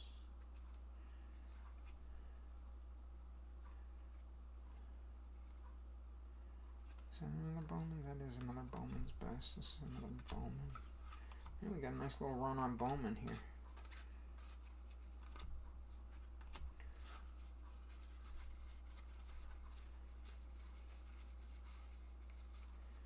What I would like, if I could have one card,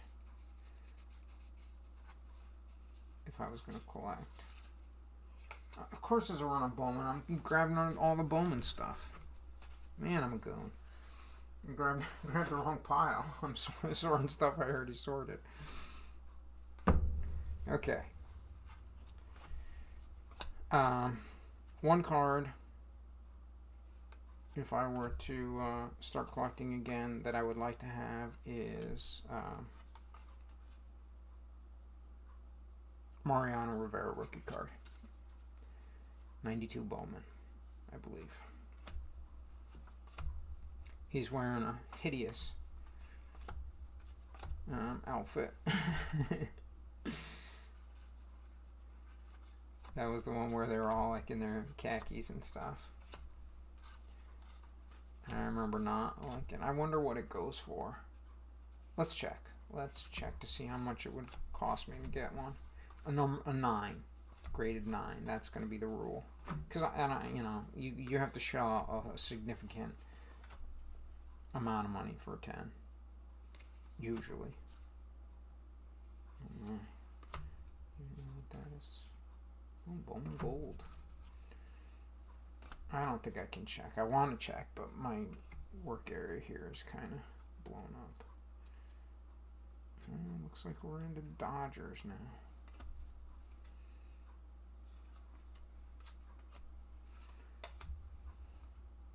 We are officially into the Dodgers. Mike Piazza? He was a Dodgers rookie, I believe. What was that, 92? The end of 91? I think there maybe is an end of 91 traded with his card. Anybody out there, correct me.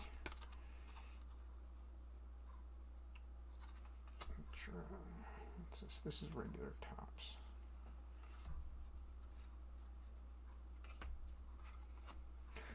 Yeah, so it's easier, what I was saying, or it's easier to actually sort these by brand first and then go down by year. That's my new opinion. Pacific, more flare. All right, so we are going to, let's see, pull up the internet here. And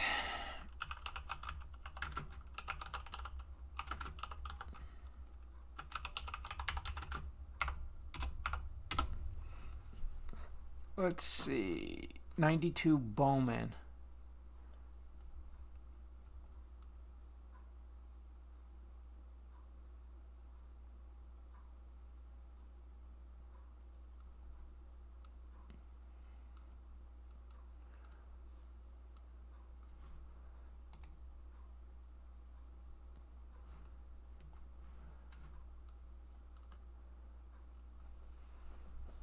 So yeah, he's wearing like white khakis with a blue polo shirt. So let's check the population on this. So 92 Bowman. I don't want the population on 92 Bowman. I want the population on Mariano Rivera's. There's a lot. So 3,439s. And 1,408 10s. This is PSA now. So average price you're going to pay for a 10 is a $725, and a 9 is going to be about $115. And if you want an 8 near mint, $75.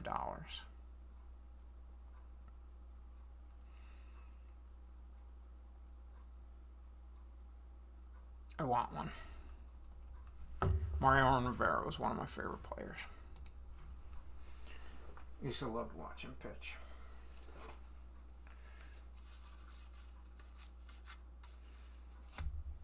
What's this? Victory. It's tops. It's more Skybox.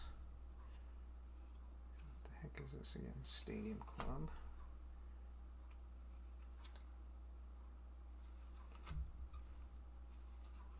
More flare. 93 Pedro Martinez. Pedro started with the Dodgers? Thought he had a brother that started with the Dodgers. Is this his rookie card?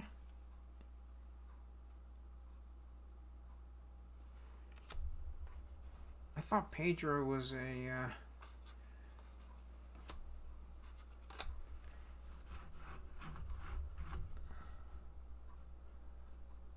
Let's look.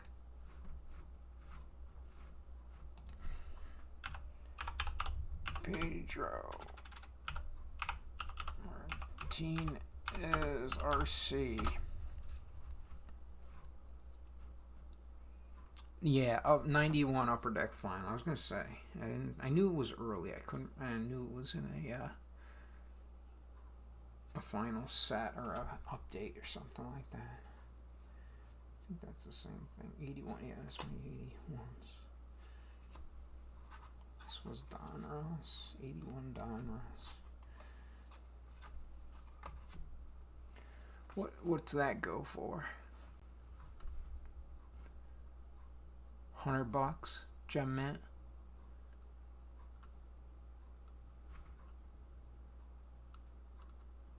Well, you can get a 92 Bowman Pedro too.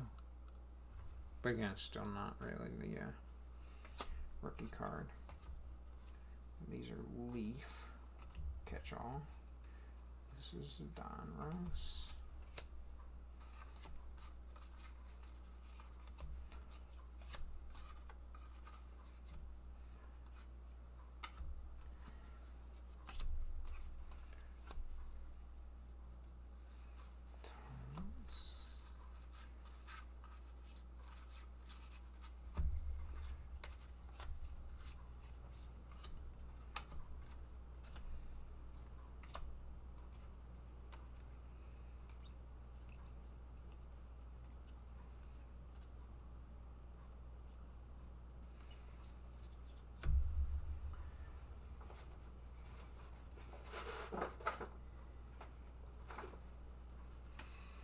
All right, 4 o'clock. I think the Home Depot opens at 6. We're over 60% done. All right, because every row is 20%.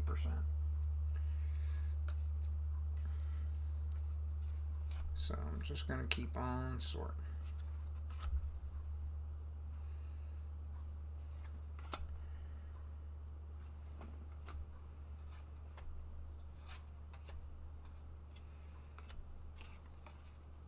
We may get enough, I doubt it though, may get enough to do an entire 91 tops box. But I think we're going to fall a little bit short.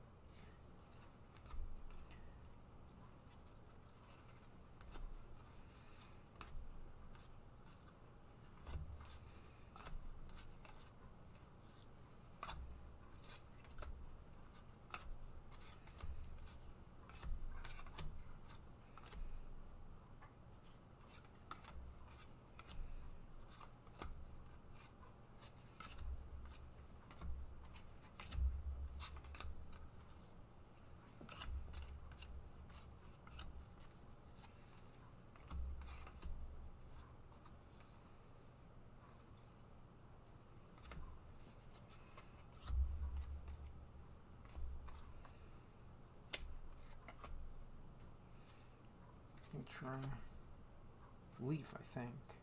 Leaf.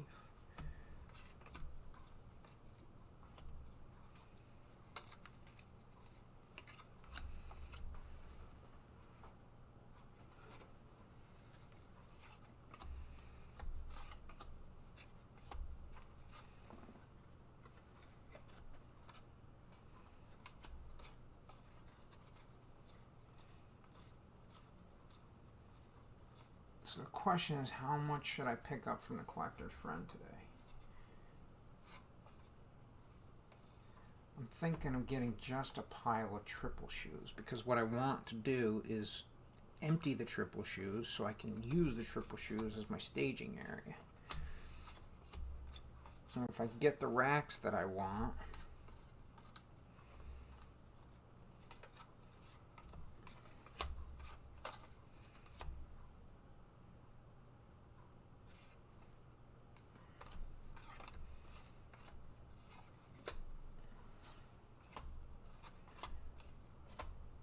I should be able to hold 30 triple shoes, I think, because I'm going to get 3 per row, and I'm going to get 5 tier shelves, and I'm going to double it up to make a 10 tier, so I should be able to do 30 triple shoes. That's the plan.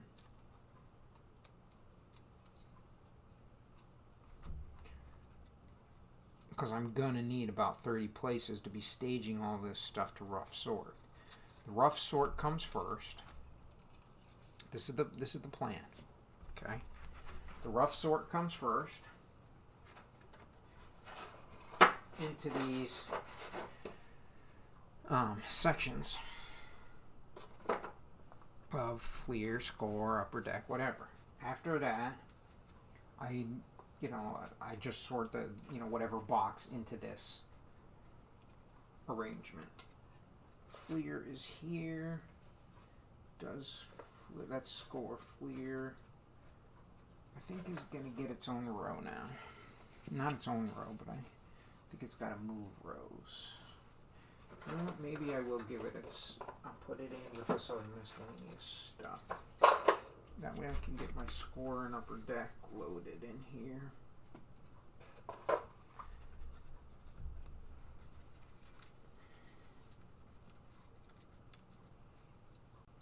Oh, we got some in the sleeves. That's what's going on. That's why they're a little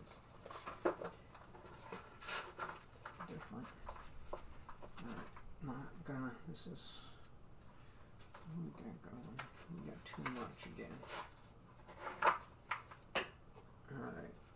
Well, let's just finish off another row. We got the tops needs to move.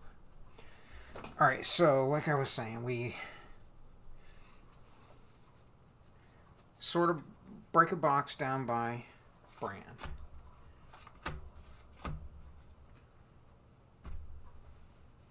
Then each individual brand we do by year.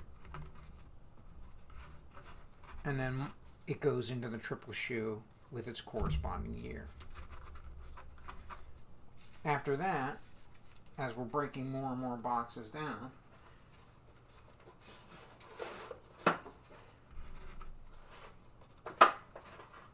as soon as we find we have over 900 cards of something, or a big enough chunk to necessitate removing it from the boxes, then we do one of two things. If it's a base cards, this is my thought, base card sets are going to get placed in the boxes and cataloged in my system. Insert sets, once I have a large enough accumulation of inserts, they are then going to go and get added straight to the marketplace, brought to the collector's friend, and put with his inventory. And if I approach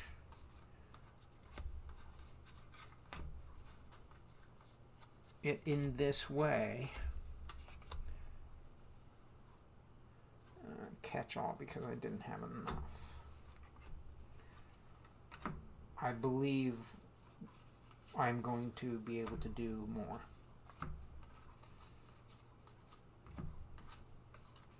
I will get more done.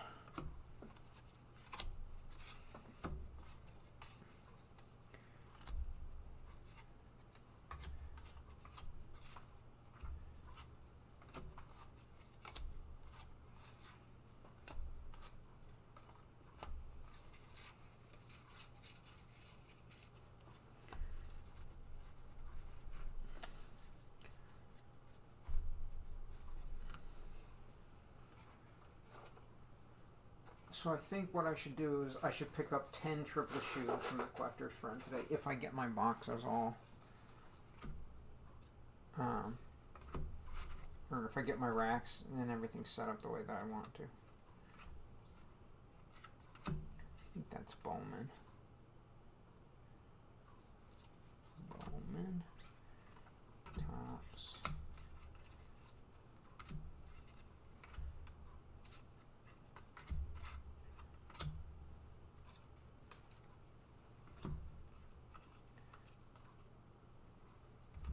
Bowman.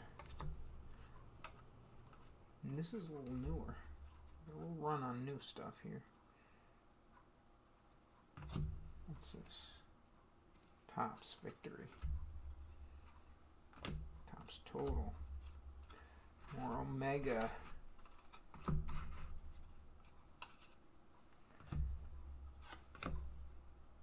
This was the Upper Deck Victory. Upper Deck Vintage, that's what it was called.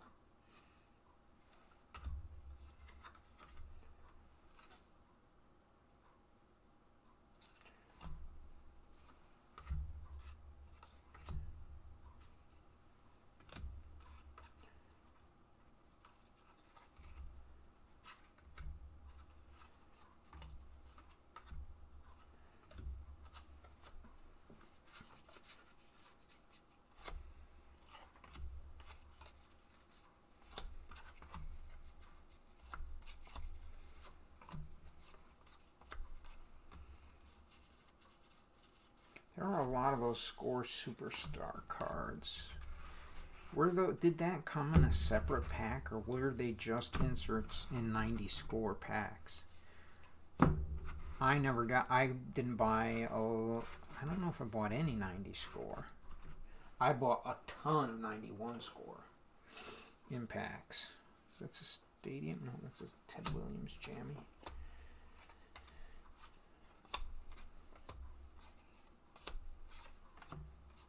And I had some of those cards. I would probably get them in trade or whatever from people. But I don't know where they actually came from. Was it a separate set? Was it something you got if you bought factory sets?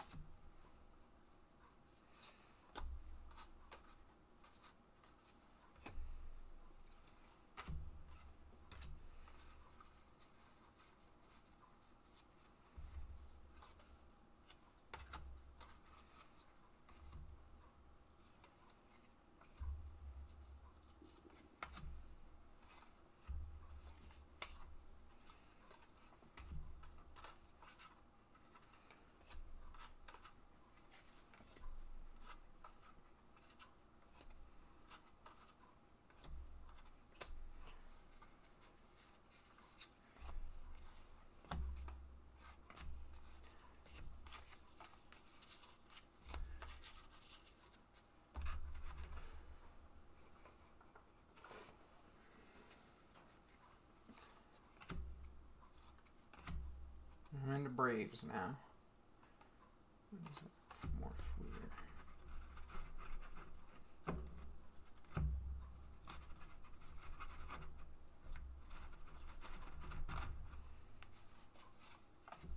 The goal is today, finish the box.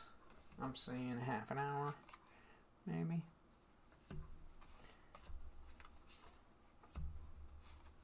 And then tomorrow is actually breaking it down and sorting some of these chunks.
Hey, my first 86 tops.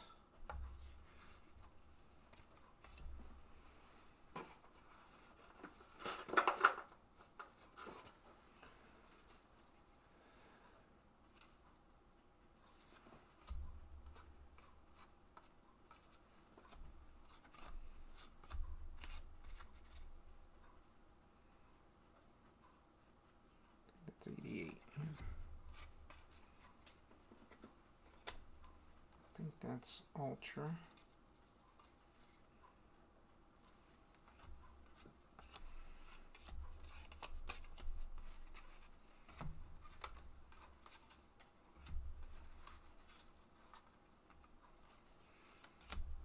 Oops, wrong pile.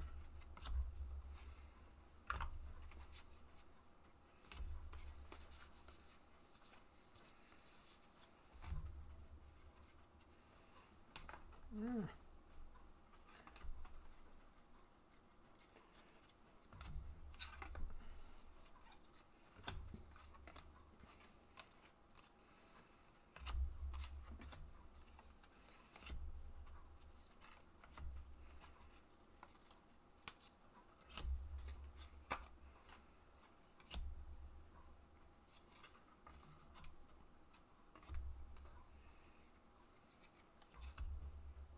I think what we're going to do is once we get sections that are like 200-300, we might start them breaking them in the hundredths as well as a rough sort.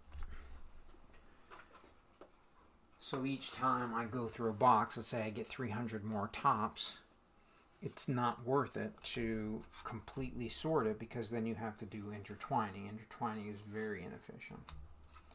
So if it's sorted into hundreds and separated with little dividers that I have, then you just plop the chunks into their respective hundreds category. And then once you get your 900, you have your chunks already separated out. And then they get sorted. That, I think, is the skybox. More skybox. Remember when those gold skybox cards came out in basketball? I thought they were the coolest things ever. And now looking back at them, I'm like, no way. I think that's all flare.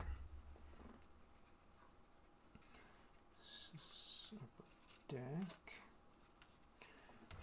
Total.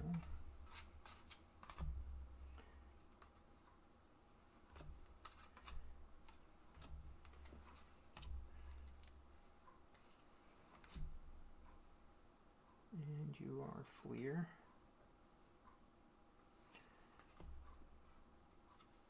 Fleer.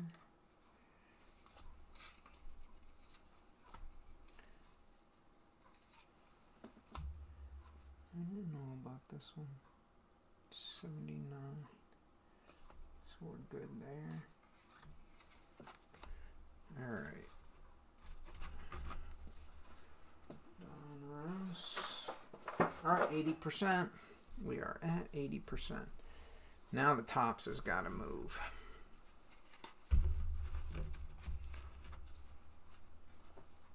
Actually, I think we're going to do an entire row of tops. That's what we're going to do.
Alright. The last 20%. And I need to reclaim that last row so I can put the other tops in there. These traded, so that's just going in the tops catch-all. Because I've got like 2 of them. In the 86.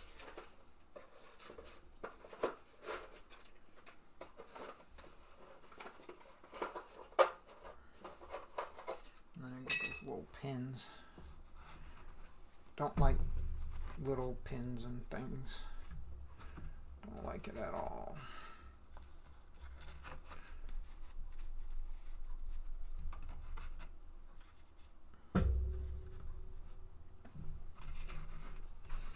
This is just my catch-all, catch-all. Alright.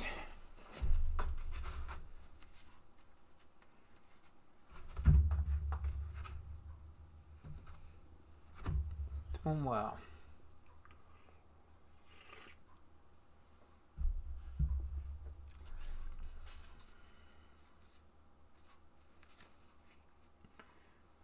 Pacific. Where's my 89? What are these? Donruss? Yes.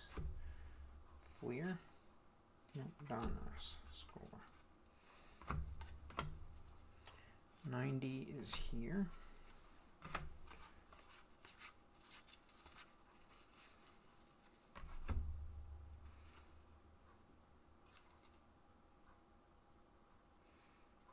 Don't know. See, these are flares.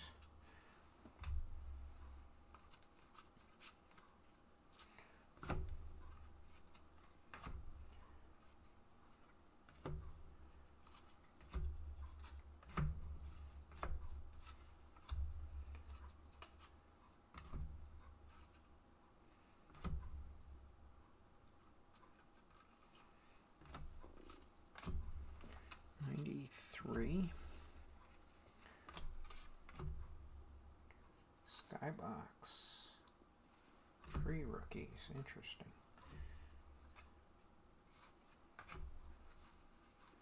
More Topps big.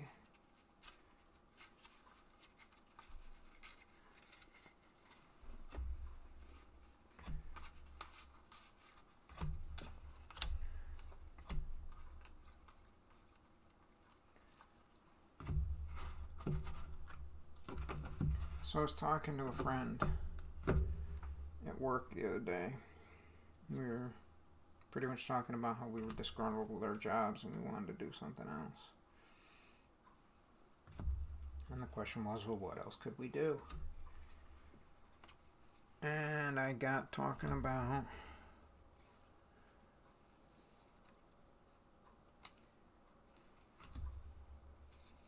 what it boiled down to is we both kind of wanted to do more hobby type things for jobs. Alright, this one is bent in half. It's trash.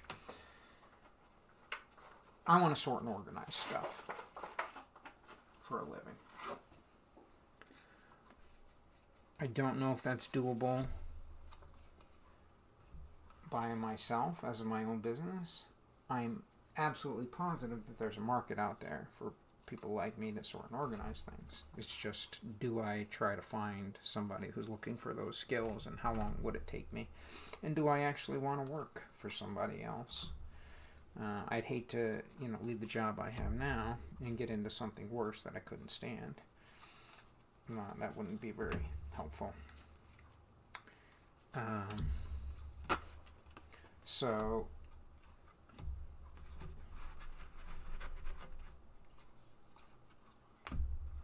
if I could do this sorting gig, organizing gig full time, that seems like it would be ideal, because then I could pick what I sort and organize, and I could turn down things that I didn't. As soon as you get, working for somebody else, you are at the mercy of whatever it is that they want you to do. Because that's what they pay you to do. So, he had mentioned something about, he might want to, do a streaming. When I met him, I had first gotten into streaming, and he was a streamer, so I learned an awful lot from him. And after talking back and forth a little bit, what it boils, and I said, here's the advice that I've read in multiple places, is that if you want to make a hobby your full-time job, you have to dedicate your free time to doing that. If you spend enough time doing it and, perfecting your craft, so to speak, then eventually you can kind of make the switch over from your regular job to then doing it. But you have to have built up whatever it is your hobby is, so it can eventually take over paying your bills. And that's just not going to magically happen. You can't blink your eyes and all of a sudden you've got a successful sorting and organizing stream that you can quit your job and be done. So the advice I said to him, which I was pretty much giving to myself at the same time, is, look, you got to work hard. You got to work your butt off if you want to make that a reality. And I had almost given up on a game that I was playing. I play World of Warcraft. I think I've mentioned that before. And I was real frustrated with it at the end of the last season. They were coming out with a new expansion. And I was all excited for the new content. And then it just never came. Or not that it just never came. They delayed it. And then they made some changes that I wasn't super happy with, and I started reading about other changes that I was not liking. The game is all based on how good your equipment is, and if it's harder and it seemed like they were making it harder and harder to get equipment, and I already thought it was relatively hard to get the specific pieces of equipment that I wanted. So I was pretty frustrated that they were going to make it worse for me. And then I decided they have a classic version of the game. I started playing that and I liked it, and I was doing that a lot until I decided that I wanted to do this stream thing. But I was still playing quite a bit. And anyways, I don't know, I was frustrated by something. So last week I decided, I'll check out the new game. So I started playing last weekend. I did stream. I think I did a 5-hour block on Saturday. But pretty much all week I haven't really sorted any cards. I've just been playing that game and it's been kind of fun. The reason why I'm telling the whole story is that's what I wanted to do when I woke up this morning. I was working on something last night in the game. And I just wanted to play games. But as I was making my coffee, I started thinking about all the advice that, not that I had given, because it wasn't my advice, the advice that I've read about. Like, if you want to change your environment, you want to change your job, you want to pursue your hobby, you have to work hard at it. So, playing games, as much as that would have been fun this morning, that doesn't get me any closer to being able to sort and organize stuff as a job. So that's why I'm streaming.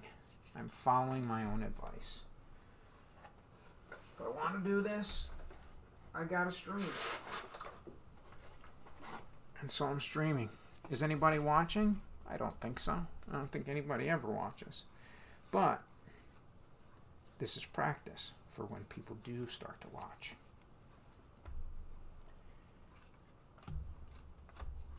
Donruss. Fleer. Oh, trash. Beat up. Beat up trash. Triple play.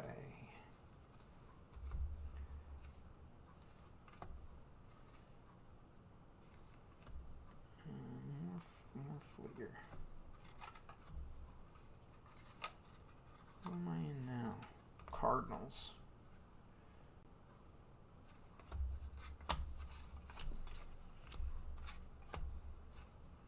Old Tops.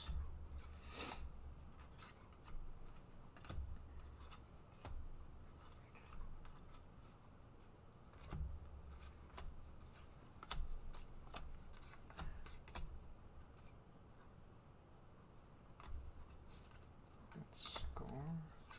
And that's chewed up enough where it's getting recycled.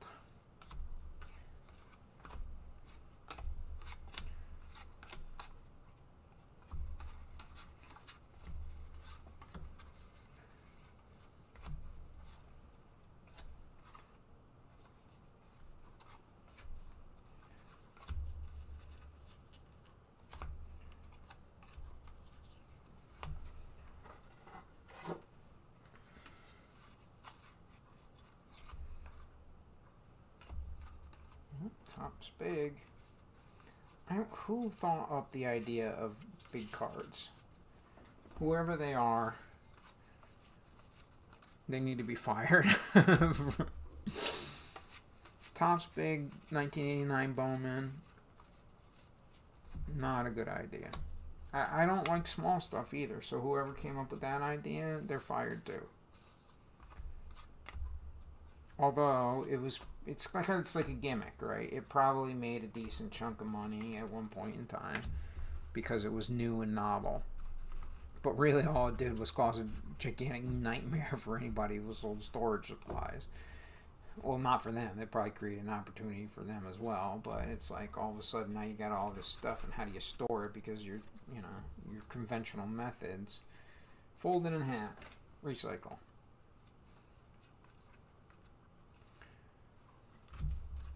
Yeah, don't drop the cards.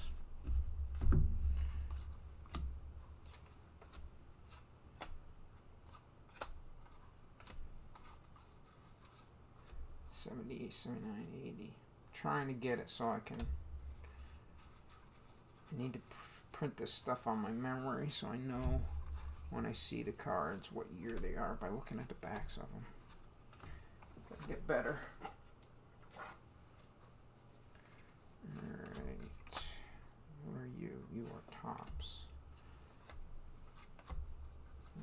this is the way. I think most of them are going to be aligned like this.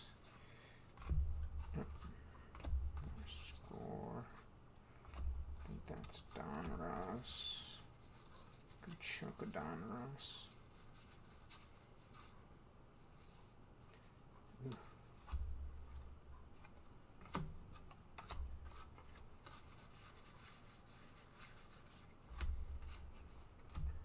82. Yeah. Here.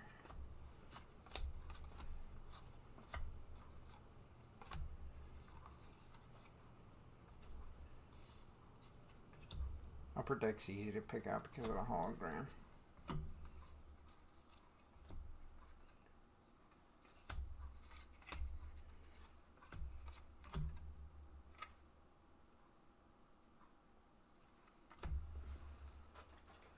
Alright.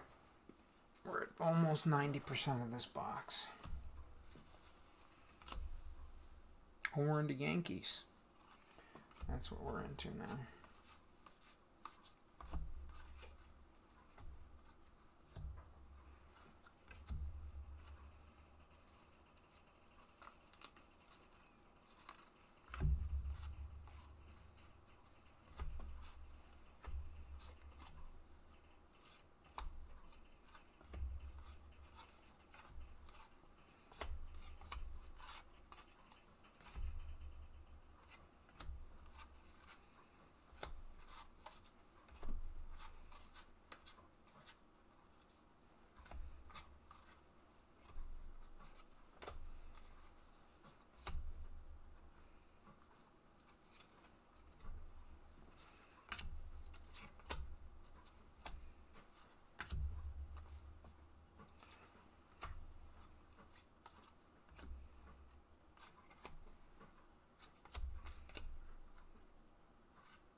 Stadium Club? Yep.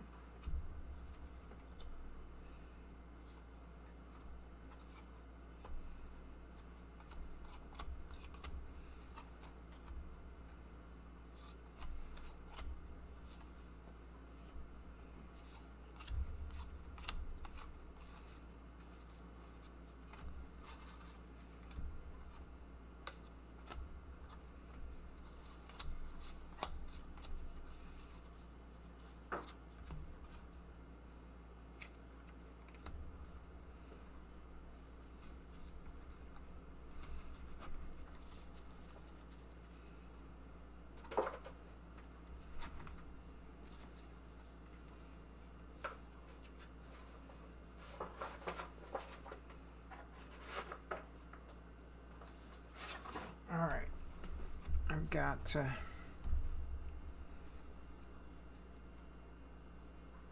I have to? I don't have to. I think I can make it.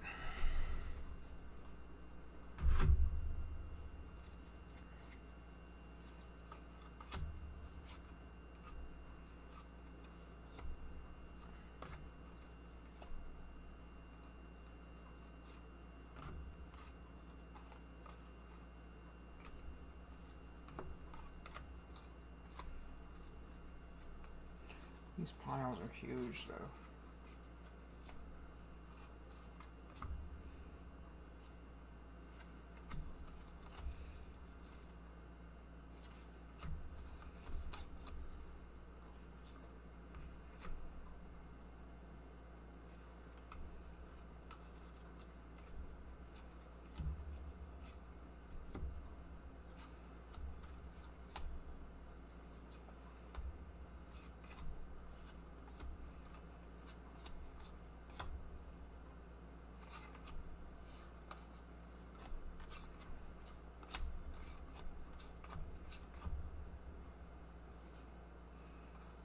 I got 92 mixed in with 93 here.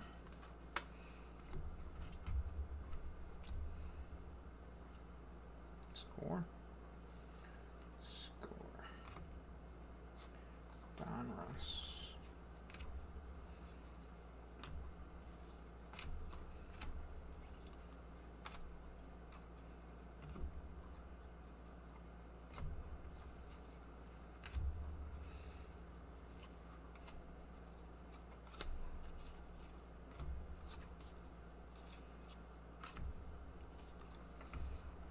Where's my pile?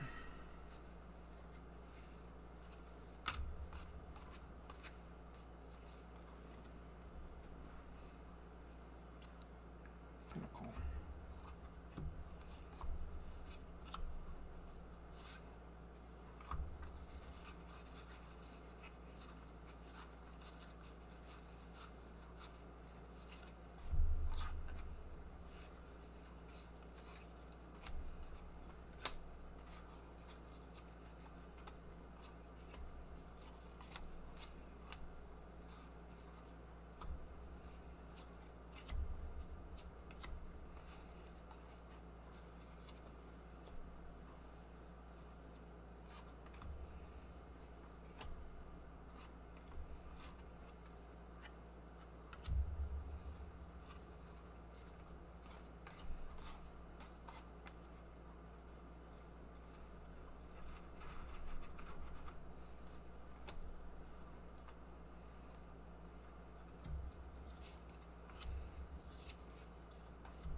Now on the Astros.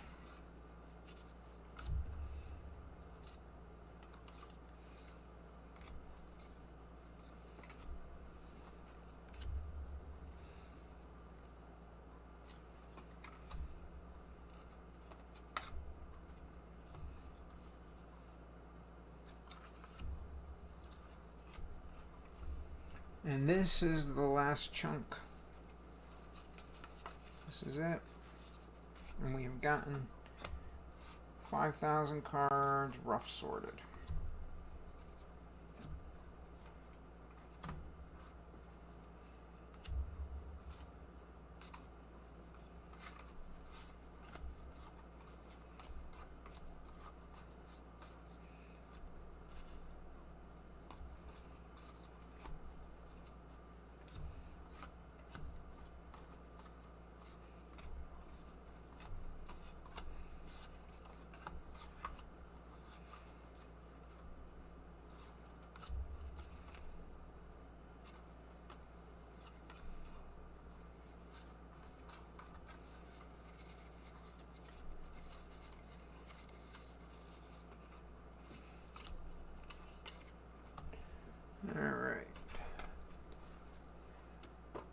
Fleer,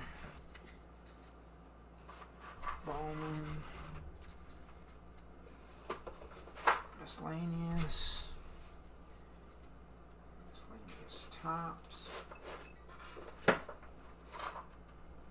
This is going to get triple play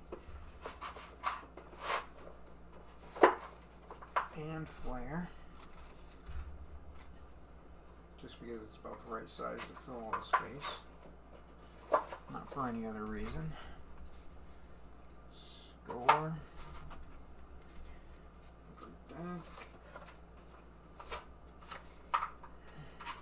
What do we have for...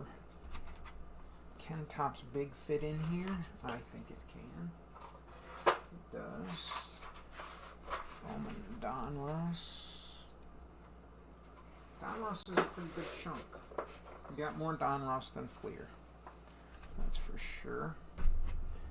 Alright. Some more dividers. Let's work our way back on Topps. 89.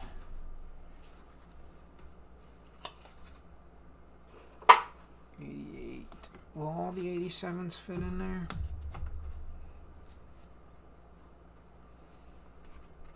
I think they will. Okay. That's good. 90's gotta come out. Give it its own slot here.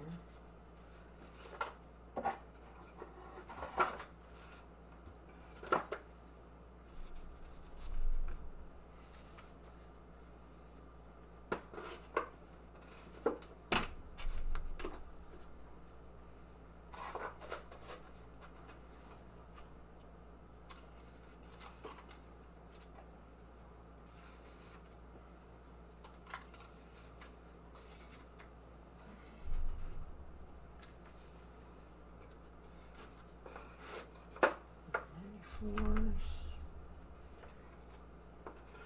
93s, 92s. What will fit in this spot? 79s.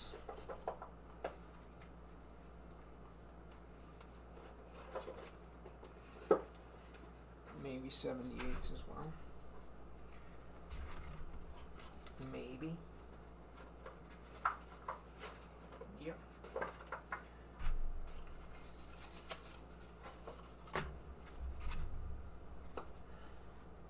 $82. $81.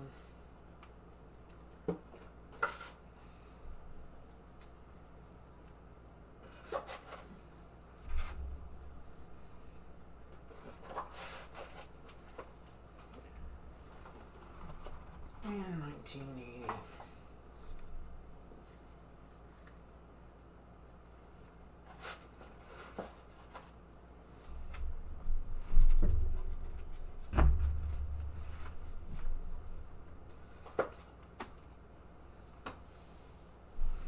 All right.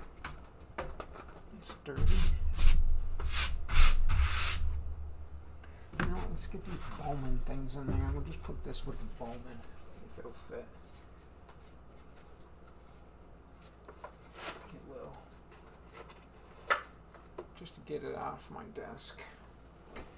Recycle these cards because they're trash.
Alright, so that is going to do it for me for today. I will be back tomorrow, maybe this afternoon, but not. I think I got other stuff. I gotta set the racks up and get everything organized, so I think that's what I'm going to do this afternoon. But I will definitely be back tomorrow morning. We're going to work more through that box, breaking it down. We're going to hopefully have a whole bunch of other stuff too. See if we can maybe get something online. Anything that's online, you guys can purchase. So, didn't really find anything in there. I'm supposed to do a highlight thing at the end of my show because we didn't actually put anything online. We just broke down a big old box of trash. But every box that gets organized is one step closer to the end goal of having it all there and ready to purchase. Alright, thanks for watching, and I'll see you tomorrow.